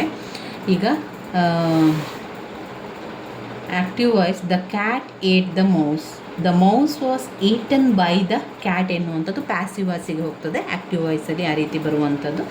ಅದನ್ನು ನೀವು ಕಲ್ತ್ಕೊಳ್ಳಿ. ನಿಮಗೆ ತುಂಬ ಸುಲಭ ಅಂತ ಅಂದವರು ನೀವು ಅದನ್ನು ಕಲ್ತ್ಕೊಳ್ಳಿ ಸ್ನೇಹಿತರೆ. ಆ್ಯಕ್ಟಿವಲ್ಲಿ ಹಿ ಬ್ರೋಕ್ ದ ಗ್ಲಾಸ್. ಪ್ಯಾಸಿವ್ಗೆ ಬಂದಾಗ the glass was broken by him ಅಂತ ಆಗ್ತದೆ. I threw the bag, the bag was thrown by me. ಈ ರೀತಿಯಾಗಿ ಆ್ಯಕ್ಟಿವ್ ವಾಯ್ಸ್ ಮತ್ತು ಪ್ಯಾಸಿವ್ ವಾಯ್ಸನ್ನು ಬರೀಬೇಕಾಗಿರುವಂಥದ್ದು. ಇಲ್ಲಿ ಆ್ಯಕ್ಟಿವ್ ವಾಯ್ಸಲ್ಲಿ ಬರುವಂಥ ವರ್ಡ್ಗಳು he, she, they, we, I ಎನ್ನುವಂಥದ್ದು ಆ್ಯಕ್ಟಿವ್ ವಾಯ್ಸಿಗೆ ಬರುವಂತಹ ವರ್ಡ್ಸ್ಗಳು. He, she, they, we, I. Passive ವಾಯ್ಸಲ್ಲಿ ಹಿಮ್, ಅದು ಉಲ್ಟಾಗ್ತದೆ ನೋಡಿ, ಅದು ಬದಲಾವಣೆ ಆಗ್ತದೆ. ಆ್ಯಕ್ಟಿವ್ ವಾಯ್ಸಲ್ಲಿರುವಂಥದ್ದು ಪ್ಯಾಸಿವ್ ವಾಯ್ಸಿಗೆ ಬಂದಾಗ ಹಿ ಇರುವಂಥದ್ದು ಹಿಮ್ ಅಂತ ಬರಬೇಕು. ಶಿ ಅಂತ ಇರುವ ಕಡೆಯಲ್ಲಿ ಹರ್ ಅಂತ ಬರಬೇಕು. ದೇ ಅಂತ ಇರುವ ಕಡೆಯಲ್ಲಿ ದೆಮ್ ಅಂತ ಬರಬೇಕು. ವಿ ಎನ್ನುವಂಥ ಕಡೆಯಲ್ಲಿ ಅಸ್ ಅಂತ ಬರಬೇಕು. ಐ ಎನ್ನುವ ಕಡೆಯಲ್ಲಿ ಮೀ ಅಂತ ಬರಬೇಕು. ಈ ರೀತಿಯಾಗಿ ನೋಡ್ಕೊಳ್ಳಿ ನೀವು. ಅದು ನೀವು ಗ್ರಾಮರ್ ಚೆನ್ನಾಗಿ ಗೊತ್ತಿರೋರ ಹತ್ರ ಕೇಳ್ಕೊಳ್ಳಿ ಸ್ನೇಹಿತರೆ. ಇನ್ನು ತುಂಬ ಚಿಂತೆ ಮಾಡಬೇಕು ಅಂತ ಇಲ್ಲ. ಉಳಿದಿರುವಂಥದ್ದನ್ನು ಓದ್ಕೊಂಡ್ರೆ ನಾವು ಒಳ್ಳೆಯ ಅಂಕಗಳ ಜೊತೆಗೆ ಪಾಸ್ ಆಗ್ತೇವೆ. ಏನು ಕೂಡ ಚಿಂತೆ ಬೇಡ. ಗ್ರಾಮರ್ ಭಾಗವನ್ನು ಹೆಚ್ಚು ಚಿಂತೆ ಮಾಡಬೇಡಿ. ಉಳಿದಿರುವಂಥದ್ದನ್ನೆಲ್ಲ ಓದ್ಕೊಳ್ಬೇಕು. ನಾವು ಮುಂದಿನ ವಿಡಿಯೋದಲ್ಲಿ ಪಾಠದ ಕಡೆಗೆ ಗಮನವನ್ನು ಕೊಡಬೇಕು.